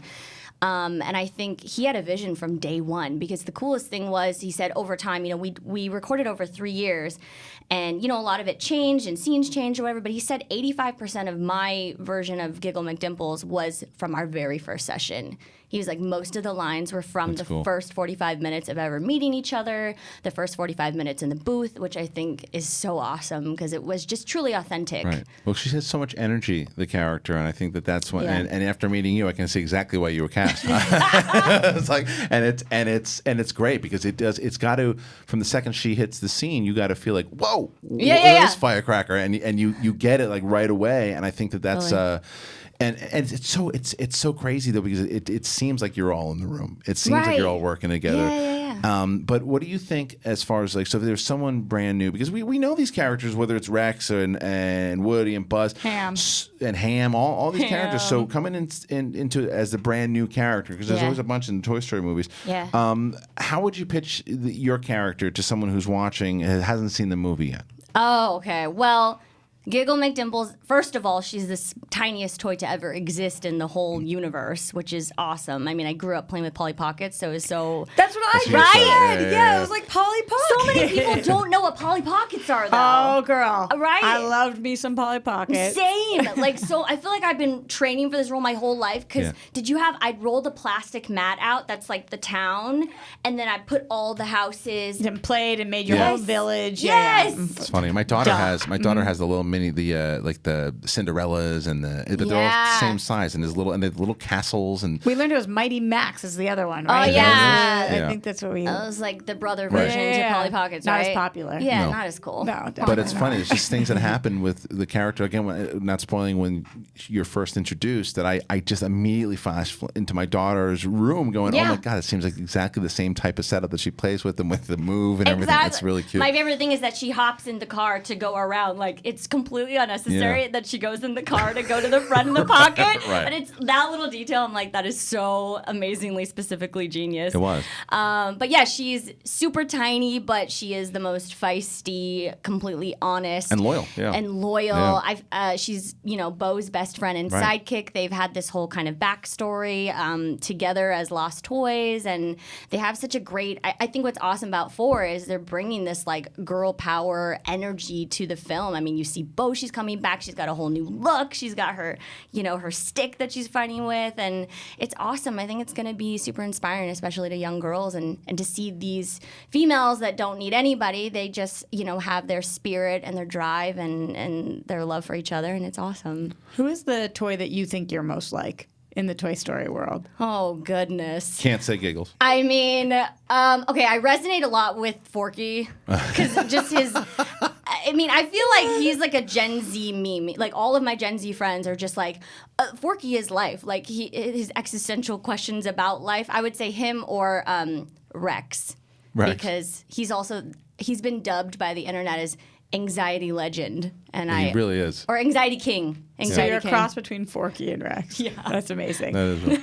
I didn't know you were working on this for 3 years. So this came pre-Cloak and Dagger? You were not even cast in the show when you started? I think so. Or around the same, but I think this might have been before. Is there Disney communication in that area? Was that kind of like taking care of their own? We're keeping her in the family? I don't think so. I mean, I think Pixar like just really had their own thing. I mean, their amazing casting department, like really they said they go through YouTube all the time to find people, which is awesome. Good luck, Kristian. I know, it's true. We'll work on it. But that's how you got started through YouTube and So how did it start? Like, so you got into this business. That's what I wanted to talk to you about. Yeah. So I mean, I have been doing musical theater since I was like 6 years old. And then when I was 14 from Seattle, I got scouted and I actually moved to LA around that time when I was 14. In high school? Yeah. It was like end of middle school into high school, I believe.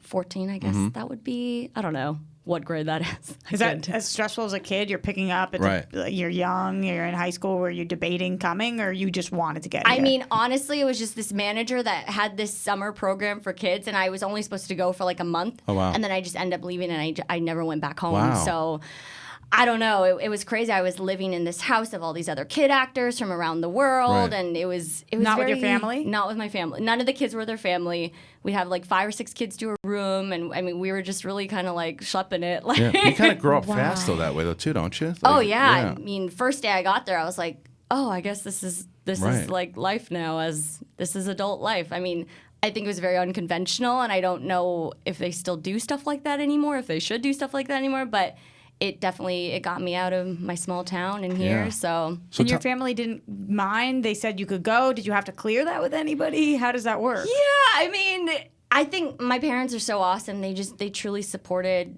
my dreams, and they knew that all I wanted to do was perform. And so I really just, I wanted to be out here, you know, and they really supported that. And they were which is following awesome. what you were doing when you were younger there, and they could see it, because you know if it's just like a hobby, or if someone's really got kind of the drive, especially your kid, you know. And so the fact that they supported you got out here, you were living in that house, and so how does it start to work? Like, how do you know, like, oh, wait a minute, this is going, I'm gonna be able to kind of pursue this? Yeah, I mean, I think I started to get an agent, and then I started to do some stuff on Disney and Nickelodeon, which for me was like a dream. Like, I did extra work on Lizzie McGuire, and it was like the best day of my life. Right. Did you meet her? I did. I was in like one of the gym class scenes with like her and Lelaine and everyone. I was like, oh my gosh, I made it. This is crazy. That's awesome. But yeah, I just kind of like grew up in the ranks, and I was in a girl band for some of my teenage years, which I feel like every person has to go through when they're in LA as a teenager. And yeah, just kept going for it. Even there was not a lot of Asian American people out here doing it, but I just always felt like this is what I was meant to do, and I didn't want to stop. It's awesome. I mean, so you've been really kicking ass lately. If you look at everything that you've been doing here too, with like Roxy said, with Cloak and Dagger, and now with this movie. And what I mean, so one of the questions, because this character is very funny, by the way, and it gets a lot of laughs. Got a lot of laughs when we saw it last night, and also got a lot of laughs from what I heard from people that went to either the premiere or went to the. Yeah. So you're at the premiere and you're watching the movie, and the movie is just slaying, right? Honestly, I love when you say slay. But it's slaying. I mean, that's comedian. This is great. Yeah. But when He's you're down with the link. I love it. But when you're watching it though, does that because you got to go in every single time, no matter what you're doing, any type of performance, you go in, you have to have some butterflies. I mean, that's part of it. Oh yeah. It's part of being a performer. You go in there, and so the second the movie starts playing, do you just go, and you know that. Yeah. Yeah. That was what the first one was for me, because I saw a screening of it kind of 85% done, and most of that was just like, oh gosh, like, am I in the movie? Right. You know, did I make the cut? How is this character going to be? But, I had so much trust in the Pixar team. I mean, there's a reason why their movies are so good, and you go to that campus and you instantly just feel the love there, and they care so much about these characters, like truly care so much, that I didn't really have that much stress, like you said, because I was like, I mean, I'm in good hands. There's no way it's not going to be great, because they care. I don't think they're not going to release a movie unless it's, exactly what they want and the message they want to. Right. Well, that was one of the things that we had talked about with them, was that because they had said as much that they felt the same way. Those first 3 movies were like perfect. They're really perfect. They're perfect. So, like, by approaching a fourth one, Josh even said it himself. He hesitant at first because you go, well, do we need to do it? But you got to come up with the right story to tell. And risky business for sure. And I think that they said what the story was going to be, and to me anyway, the way that I felt is I think they accomplished just that, and I think they did that by doing taking a lot of those characters that you already knew, continuing their story and giving you that bit of familiar stuff, but then bringing in new characters and even more new characters to where you have to tell a story that feels fresh. And I think that they accomplished that for sure. And And I think what's so wonderful about them, specifically like Mark, Jonas, and Josh, is that they would tell me, we went to dinner and they told me this story about how they all started as interns. I mean, Jonas Rivera was an intern on Toy Story 1, and they have all been here. And so to see them grow up with the company, and as these characters are growing up and they're adding characters like me that grew up with the movies, I mean, the whole thing just makes me emotional because, I mean, a lot of those movies are why I even started performing, you know, or why they have the career they do. And so it means a lot. I think, to everyone involved, and I think that's so beautiful. As a Pixar fan, is there any other sequel you would like to see them tackle or you would like to be a part of? Oh my gosh. Well, I just saw the trailer for Onward, and I think that looks so fun. I love the little twist they did with the modern day. I haven't seen it yet. The trailer? No, I haven't seen it yet. Really? I don't think I did. Yeah, interesting. It looks hilarious. That and you already want a sequel for that, and you haven't seen it yet. I know, exactly. More for that. I don't know. I feel like they could do any movie. Yeah. Inside Out. Oh, I mean, yeah. that sure. kills me when Goofball Island. I just.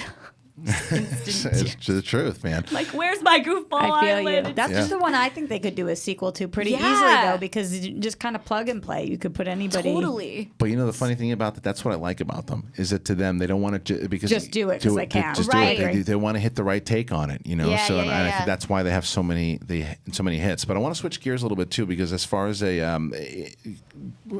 genre-wise, to you as a fan, do you go to the movies a lot? Are you more of a TV person, or is it more like plays, musicals? What's your thing for entertainment? I like all of it, honestly. Like I'm kind of just like, I'll curate whatever I need in the moment, you know. And of course I love theater. I grew up doing that, but I don't know. TV's getting real good. It's really good. Like, yeah, it's really true. good. Well, the reason I ask you that too is because obviously Disney Plus now is giving a lot of new opportunities and new shows, and because they're not just.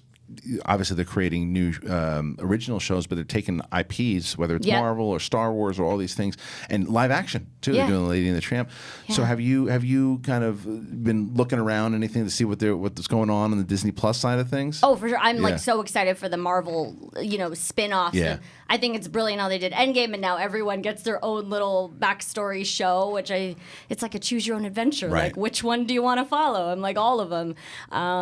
But yeah, I love anything with like the big universes, and they're breaking down those universes, and you're seeing everyone's backstory, which I think is cool. And hopefully, I think Giggle needs some love. We need to know. Yeah. Disney Plus, what's up? Well, we need to know Giggle. I think, well, it's funny you said because the guys said that they were doing some shorts on Disney Plus. Off of Toy Story, so maybe Giggles can pop in there. I think they already never shot know, them.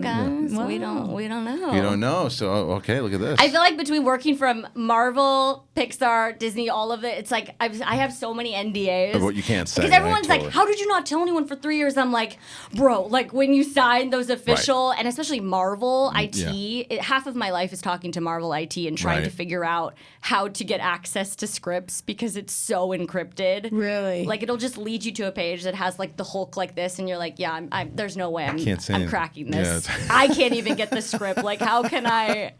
I remember one time I was boarding a flight and I needed to like learn my lines because I was gonna fly there and just and film instantly. Yeah. And I remember I took a screen cap of it, and it was like, we saw that, and I was like, you guys, I don't know how else to do this. Right. I could only It's screen tough. cap it. Look like Tom Holland or Ruffalo. Those guys slip up all the time, and they get guff for it. But my favorite thing is watching Tom Holland just not spoil things. yeah, he's trying not to really the best hard. Tell me a little bit about. Let's talk about Cloak and Dagger here for a second Yeah. here too. So give me again for maybe some fans that aren't familiar with it. I mean, granted it's Marvel, but like I love this freaking show. I know you do. Yes! I know you do. So And it's fire. so good. It's yeah. fire. So tell us a little bit about it, because it came out last year. Yes. Yeah. Yeah. So Season 2 just aired.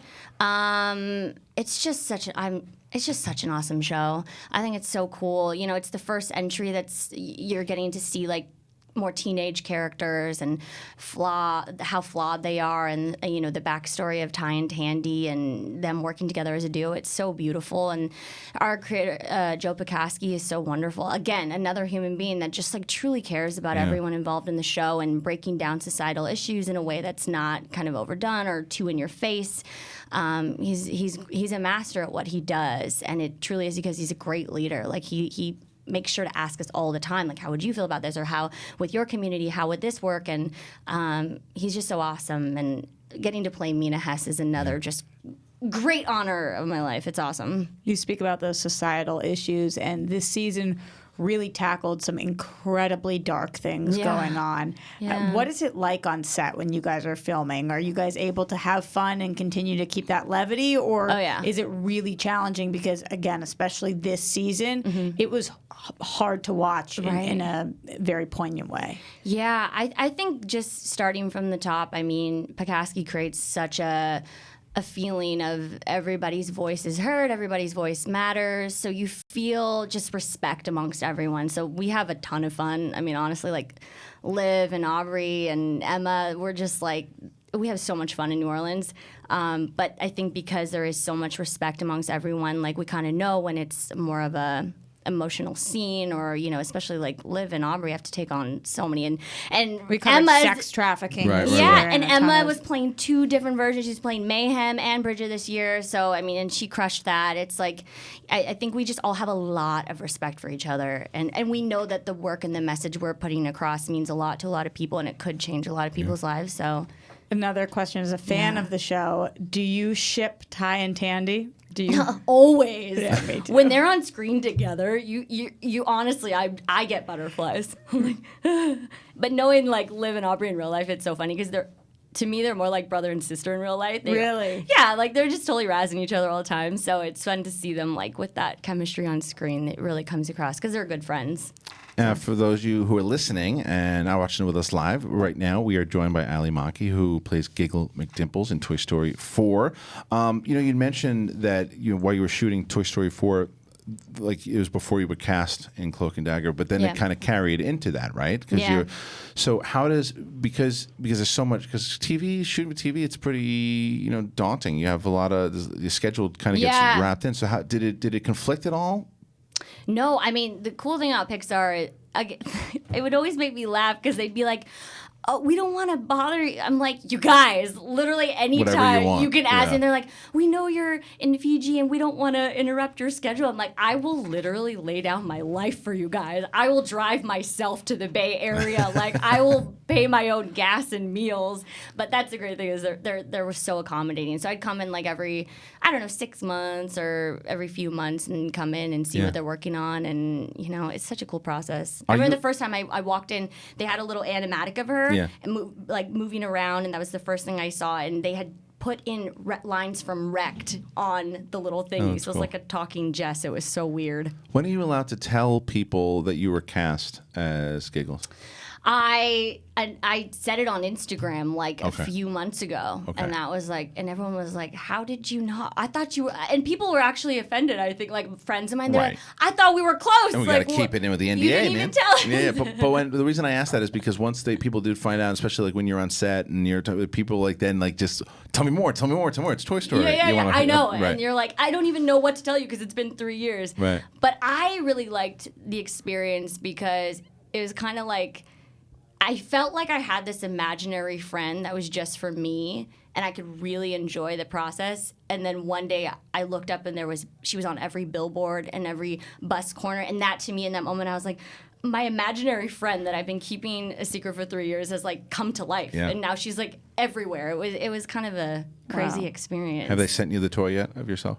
Well, I went to every shop and bought them all. I went to Target that night, and I swear I went there, and I go, I'm looking for the Giggle McDimple store. They're like, well, we only have one, and she's like, are you the girl that called me earlier? And so I had bought it from someone else. Oh, wow. Accidentally, so I feel bad. How many did you get? I mean, I've been everywhere. I went to Target. But why are you trying to buy them out? People need to get them. I know. Everything you made on the movie, give back to them. I literally have, I swear. They're like, don't they send you stuff? I'm like, I know they would, but I can't wait. I'm on Amazon Prime. The minute I saw the Baby Bell cheese, I did not think the Baby Bell cheese was the thing that would make me sob. But I don't know. There's something about when you see the character on cheese, you're like, that's when you know she's really made it. That's awesome. Did you see or read the entire script, or did they only give you your sides and you're just running what you have and you don't see the whole movie until you go see it? Wow. So you had no idea what happened. I mean, I could kind of like conjecture a bit because, you know, I always knew. Well, I guess I can't say that. Well, You knew what would happen. I knew the basis like of the whole. Where it would go. Yeah, exactly. I knew how we were gonna get to where we were gonna go, but I didn't know the nitty gritty details for sure. I mean, honestly, when I say they would have card stock of this of the scenes, and they would just put it up. And then as soon as that scene was over, they would take it down, put it back in the little vault. It was such a process. Like Slansky, our script coordinator, it was like these pages were like thick papers. Like you knew there was only one copy of them, and if it got lost, it would be the end of time. Wild. Well, everybody listen, once again, Toy Story 4, it comes out this Friday, June 21st. Ally, thank you so much for joining us in studio today. This was awesome. This was so fun. Like to have you back, so whenever you can, come on back in studio. And guys, we are going to go to break. When we get back, we'll take some phone calls, and we'll finish up with some of the other topics that we hit from before. But go see Toy Story 4 this weekend. It's awesome.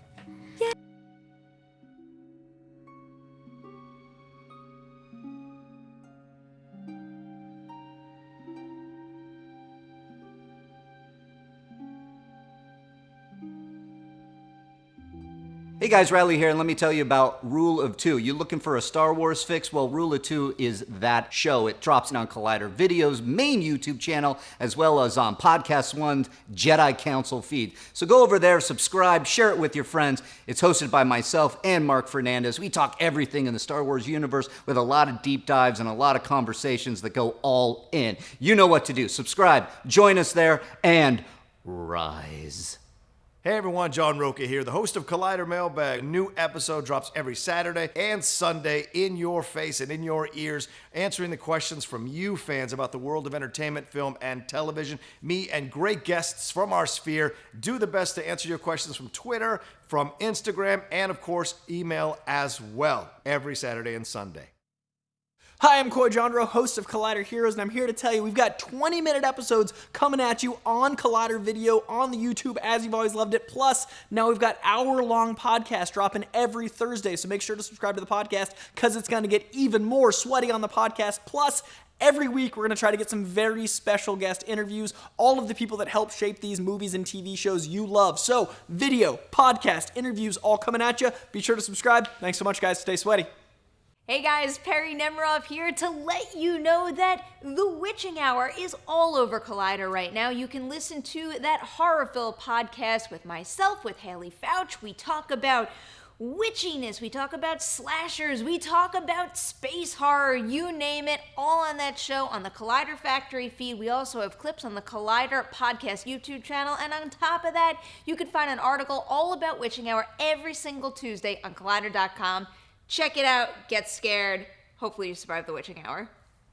What's up, Collider fans? Ryan Satin here from ProWrestlingSheet.com, where you can find the top stories throughout the week in the world of professional wrestling. If you're a wrestling fan like myself, then you'd be doing yourself a disservice by not checking out all the shows we do every week on YouTube.com/C/Wrestling Sheet. In particular, on Wednesdays, we've got a SmackDown recap show hosted by John Rocha and myself, where we pick apart and talk about every little thing that happened on the Blue Brand. So do yourself a favor and go subscribe at youtube.com/C/Wrestling Sheet.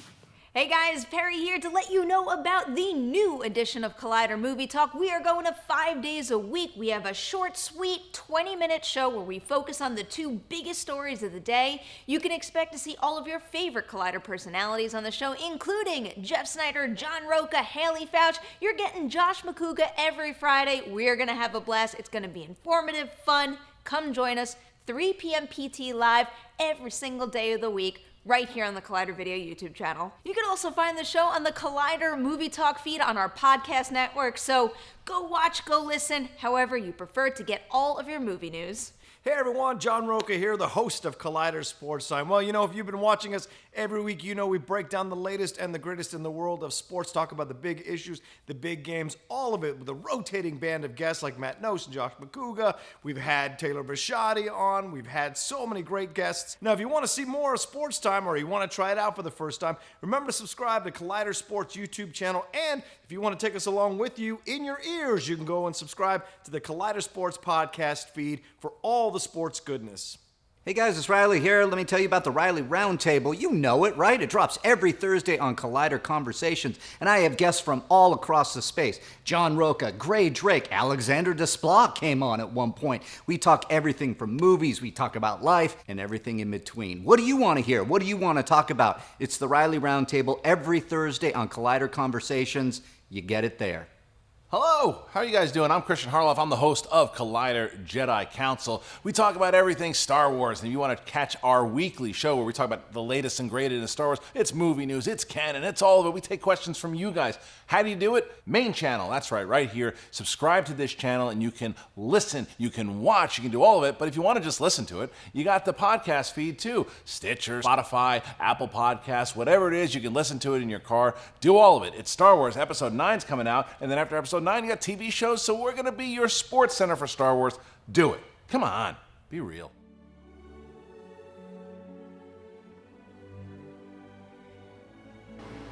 Yeah, you can hear it. Yeah, you can hear it. Yeah. Yeah, you can hear it. Definitely I was just going to ask. It wasn't as loud as the people were.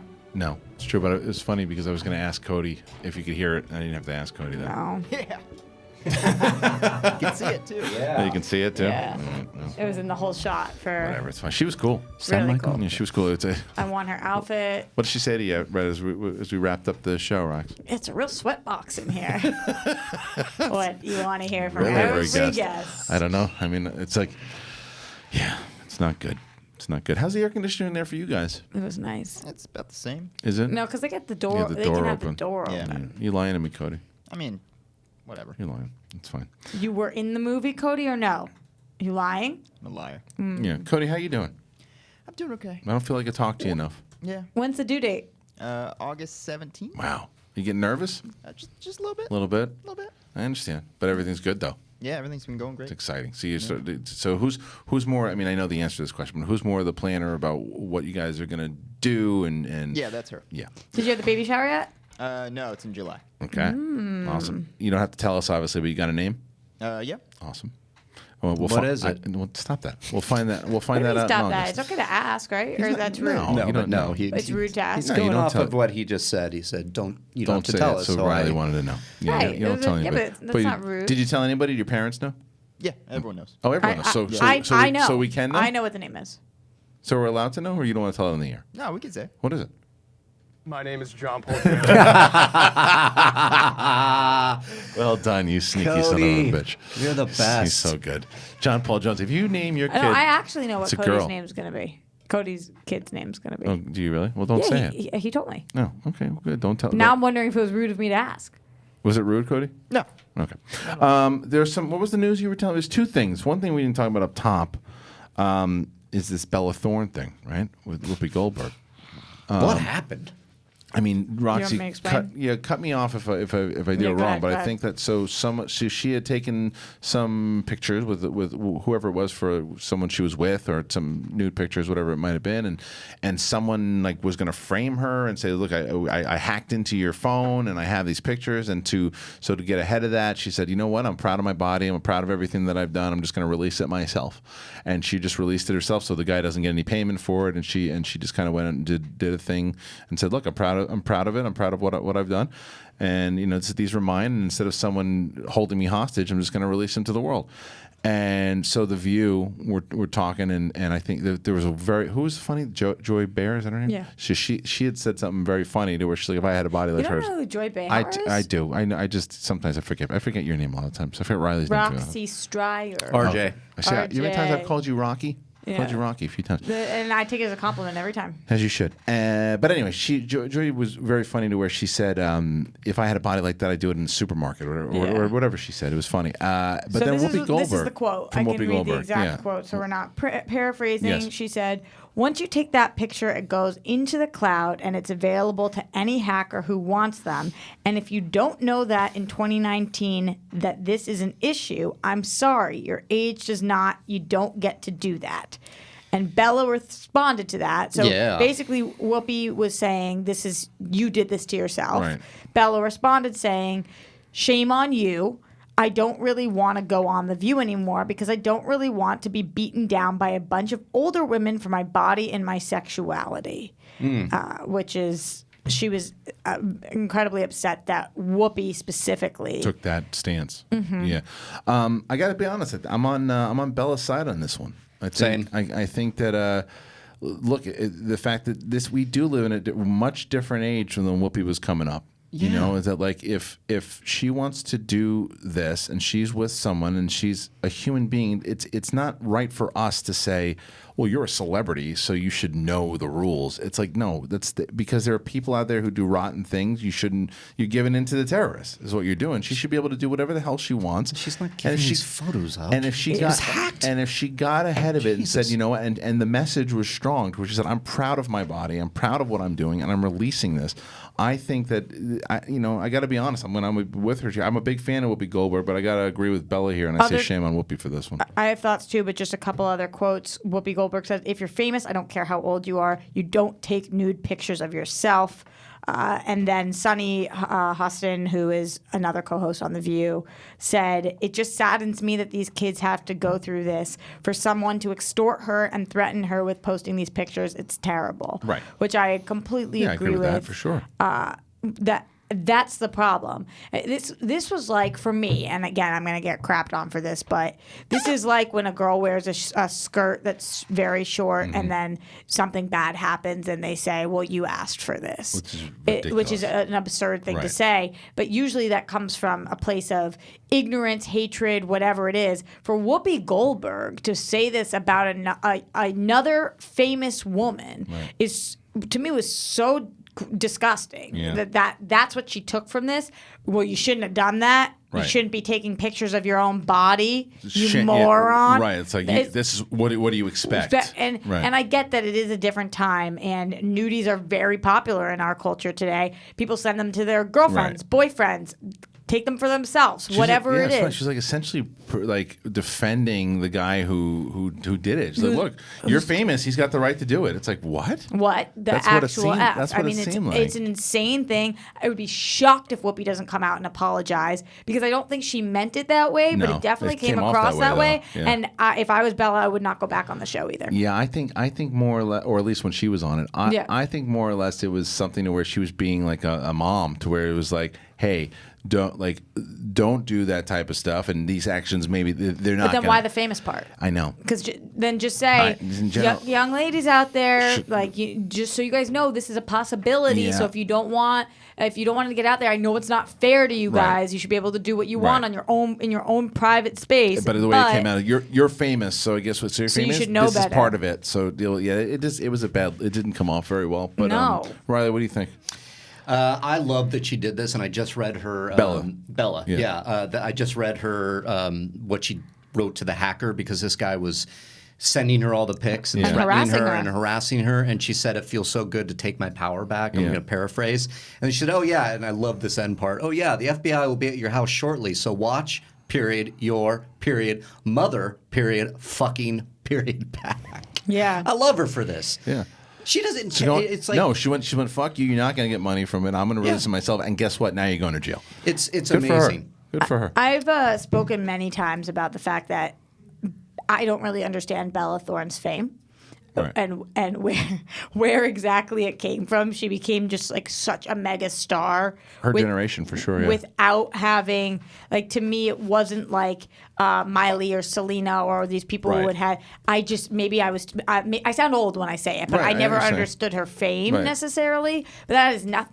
Being famous or not has literally nothing to do with She's this. a human being. She's a human being. Right. So that's the part that and I'm glad she said something. I'm glad she did this. And I've said this a million times, not to give anybody any ideas, but if really you think the worst thing you could do to me is release pictures of my body, pictures that I took because I thought I looked good, go fuck yourself. Right. That's the best you could come up with.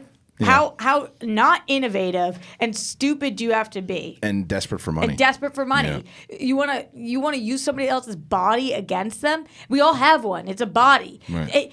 Fine. Look at her and say, I know that you said something racist, sexist, ignorant, anti-Semitic, whatever it is for who her personality, anything like that. It, right. But for your body, What are you, stupid? Yeah, it's really really sad in general. The whole situation pretty bad, and I hope Whoopi's apologies also. I don't know if it's going to happen, but we'll see. She's gonna. I think She's blowing up on Twitter right now. It's Bella Thorne called her out. Yeah, She's people going retweeting. after? Oh yeah, and I think that it deserves an apology. I think she so. misspoke. I think it does. I don't think that was fair to first of all. And not like Whoopi, really. No, not in that particular situation. She had like you said, Rox, I think that she probably had one way of an intent of what she was trying to say, but it just didn't come off right. All right, listen, let's move on to where there was something else that we wanted to talk about. I think that hit some kind of news. What was it? Something else we wanted? No, it's not that. Wasn't that one? Did you want to talk about the Rodney Dangerfield thing? Yes, that was what it was. Yeah. That was what it was. Well, MGM is turning Rodney Dangerfield back to school, which is one of the great 80s movies, into a reality show. How are they going to do it? He's going to send like rich people, old rich people to school? It's it's a reality. So I'm so excited. This is the producer talking. I'm so excited to take the premise of one of my favorite films into unscripted world. Rodney was a comedic genius. We're using the DNA of it. We're sending grown-ups going back to school, and we're able to capture this with our new series. So this is MGM's president, actually, not the producer. I don't know. I think it's great. It's fine. The premise, it's a good premise, but the problem is the reason why that movie was so good was Rodney. And well, this is not the same. This is a non. No, it's non-scripted. Yes, I know, but either way, it's like you've got to. I mean, you're going to have to find some really big personalities, which I'm sure they're going to do. Mm-hmm. But I don't necessarily know if you need to just. I mean, you could say that just call it back to school, I guess. But you're not going to have. I don't know. And maybe because Joan Dangerfield is producing it along. I think it's great. Yeah, it's a decent premise for a reality show. Yeah. So it's like which one of you guys are we sending? Back to Rocha. You got to be over 60. Oh, okay. Yeah. Let's get in there. Yes. You were like 30 when that movie came out. And he's like 26. He's like 26. I wasn't too far off with Braveheart. I know that beat that ass. I'm sorry, Rocha. I apologize. And I want your ass. I I want it now. I know, but you told me that. I'm in the middle of what doing about our a show. booty though? Does he want just the ass? I don't know if he wants that. Yeah. Thank you. Cody truly has become a DJ in a club. It's just like he's like, fine, play this one again. I think he likes it. It's not like there's a lot of different songs that we play. We play that one, and we play. Zoobly Zoo?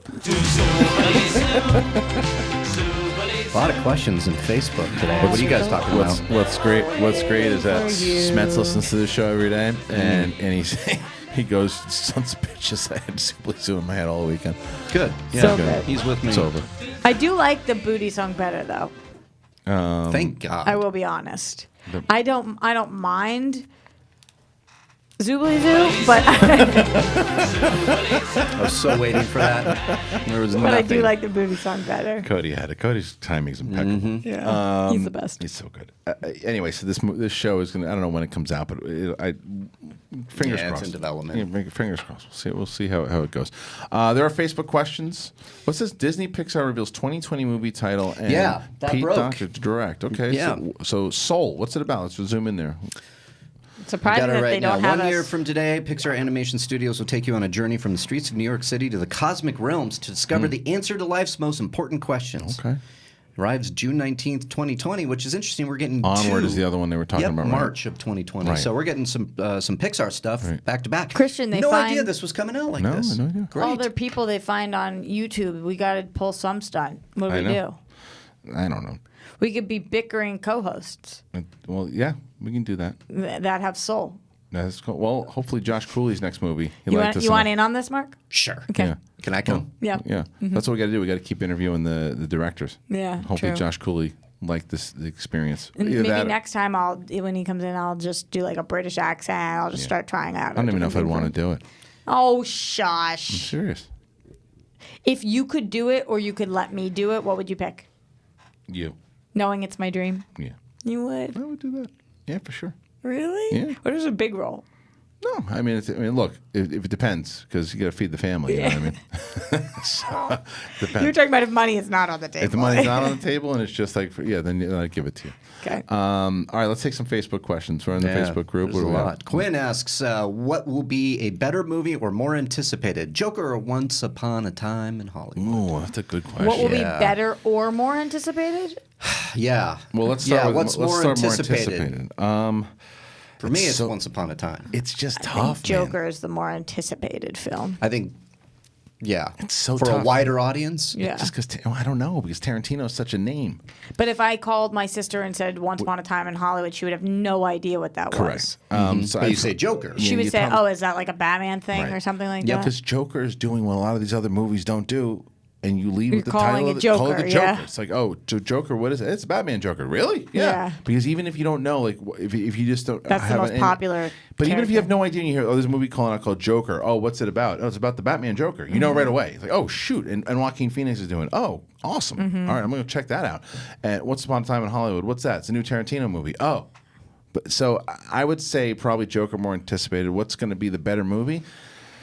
Well, we know people have seen Once Upon a Time in And they loved Hollywood, it. and they loved it. Yeah. I don't know anybody who's seen the Joker. The Right. only thing we've heard about the Joker was from Jason Inman, who said there's a lot of staring into mirrors. Yeah, and and to me that's That doesn't tell me one way or the And that's other. like that age old thing of where you can say like, oh man, that actor's so good, I could sit and watch him eat an apple for 2 hours, I and that's the think same thing with Joaquin Phoenix. Once Upon a Time is going to be the better movie. You think so?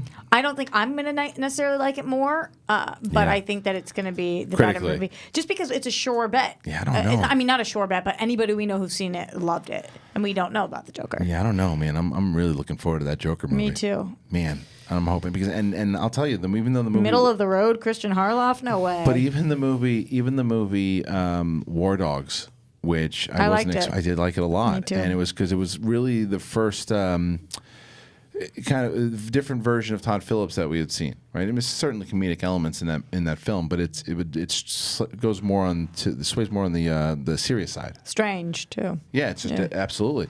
So I want to see how he really goes into the strange, and I think we're going to get that in Joker. And I think that I'm so against now anybody saying, well, they're comedy people, because you look at the Russos and you look at what people have. I mean, Russos obviously still have a lot of comedy in their movies, but just because they were doing sitcoms, they have proven they could do films. So in much of general. it's about timing. Yeah, look Same at with Adam actors. McKay. Yeah. Adam McKay went from just doing Anchorman, all these movies. I mean, again, his movies have comedic elements, to whether it's Vice or whatever. But You know he's not my favorite. You know, but Oh, you don't know that about me? no, I didn't know that. You didn't like as Big a person, Short, or right? you just didn't It's not that I don't like. No, like his movies. Oh, he's not my favorite director. I see. I think Big Short was fine. I thought Vice was fine. Okay, you're just not over. You I don't like you that buy the style. hype. Okay, No, it's literally that specific style. he does. Drew McWeeny nailed his style. He's the comedic Oliver Stone. Yeah, he nailed his style. Interestingly, I like Oliver Stone a good amount. He's not comedic. Yeah. So he's just the comedic version of You of know, I have Oliver a weird Stone. sense of humor. Yes, you do. No, I wasn't paying attention. that's fine. Thank you so much, Cody. I was But- distracted because you know who would actually be a great Joker? Who's that? All right, so imagine like Gotham City's under attack, and they're like, "Who's responsible?" And then you just hear this. RB3. He'd be good. I think he'd be a good Riddler too. That's really good, actually. He could even do Penguin. I love that RB3. He's such a good kid. I love that RB3. He's the best. What's he doing? He graduated from school. Yeah, he's Fight still on. taking some classes, Is he? some supplementary classes. Yeah, Could be on that's this what he show told more. me. How come we don't put him on this show more? You know, we tried to get him on, but he couldn't. So Oh, why so you don't I never try asked to him get him ever on? again? Okay. Oh, you know who else we told Actually we talked would to get him on the the other show? day about it. What do you mean who? There's a lot of people. Yesterday. And Draco. No, what? Who?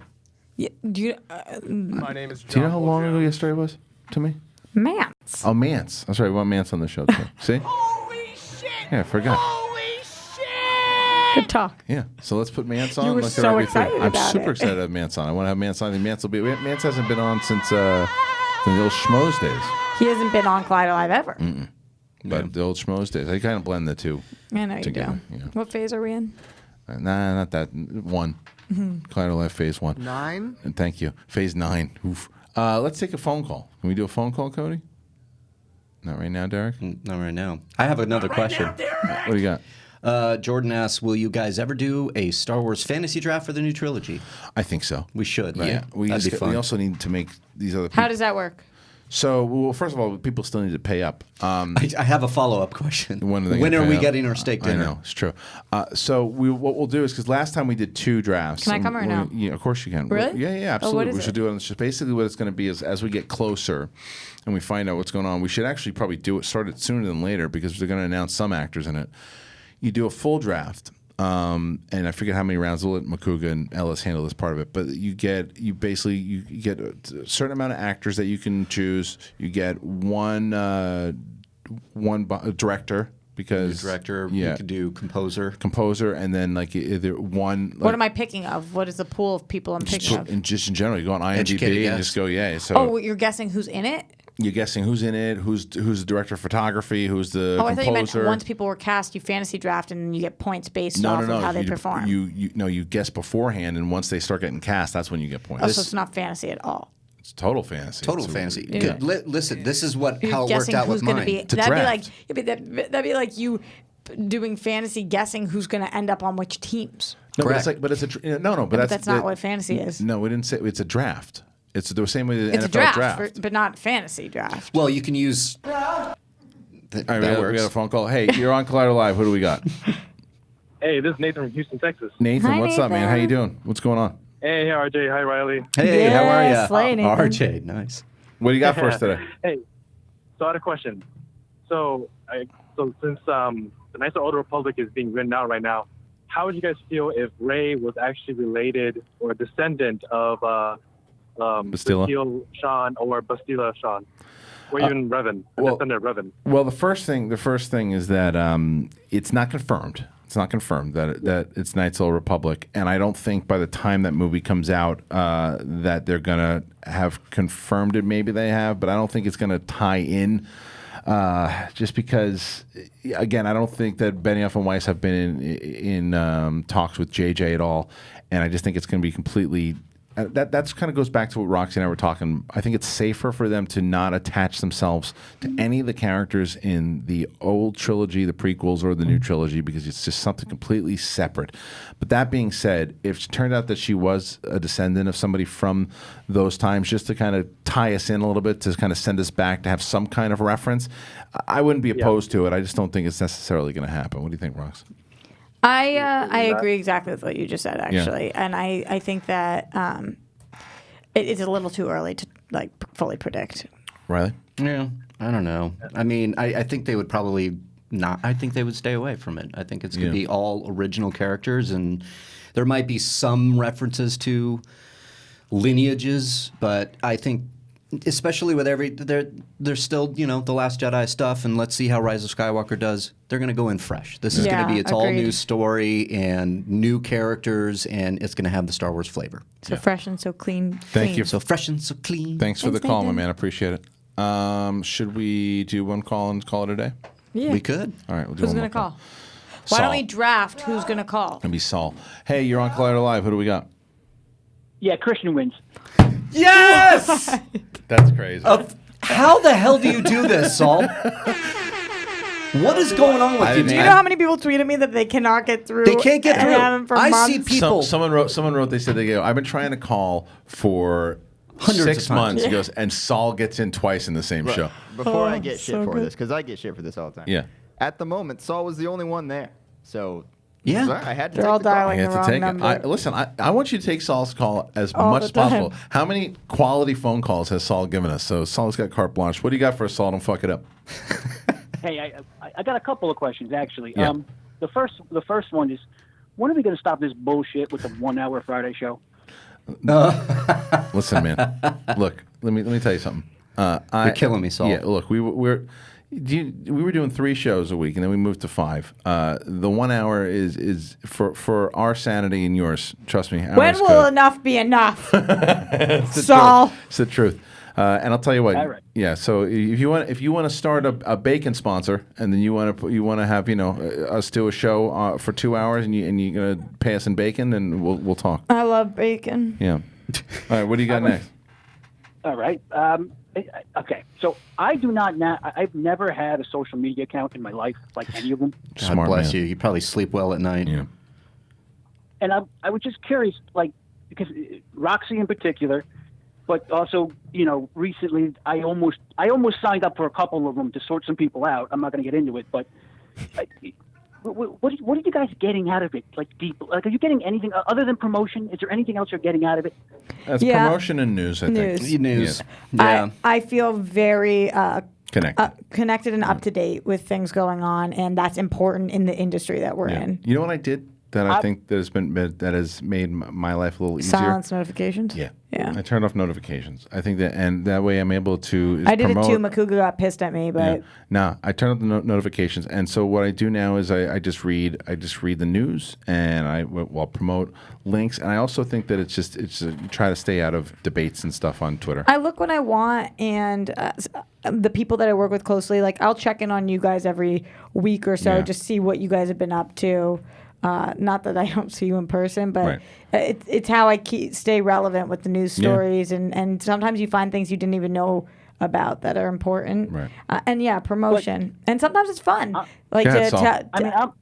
I like to think I'm pretty connected with what's going on in the worlds that I choose to kind of dwell in. Right. But I've never once thought, oh Jesus, I got to sign up for Friendster or Twitter or whatever the fuck's out there these days. Like I never once thought that. Yeah, but you don't Didn't you just think that? Yeah, but you don't have.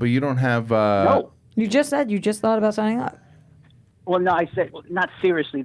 I saw some things online. Some people were mischaracterizing people, and I was gonna go. And Saul, I caught you in a lie.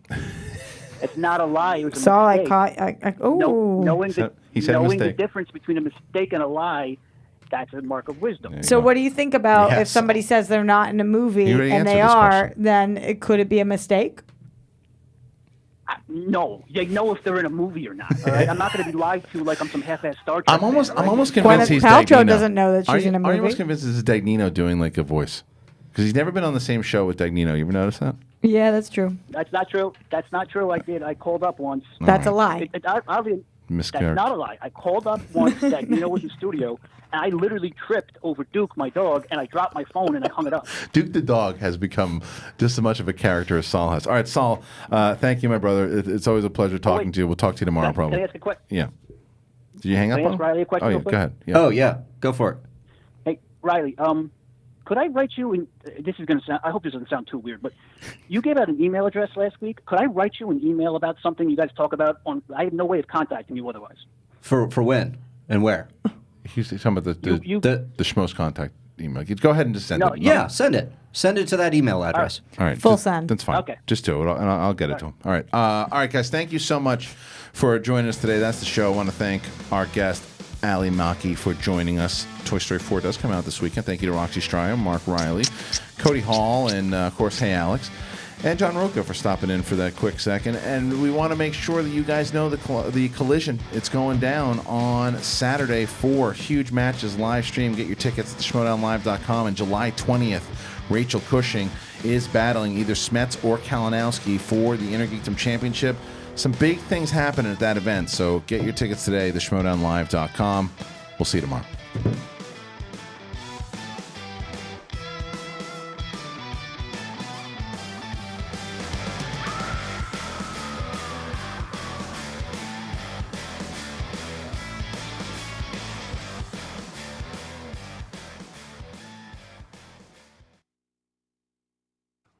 Cool story, Hansel.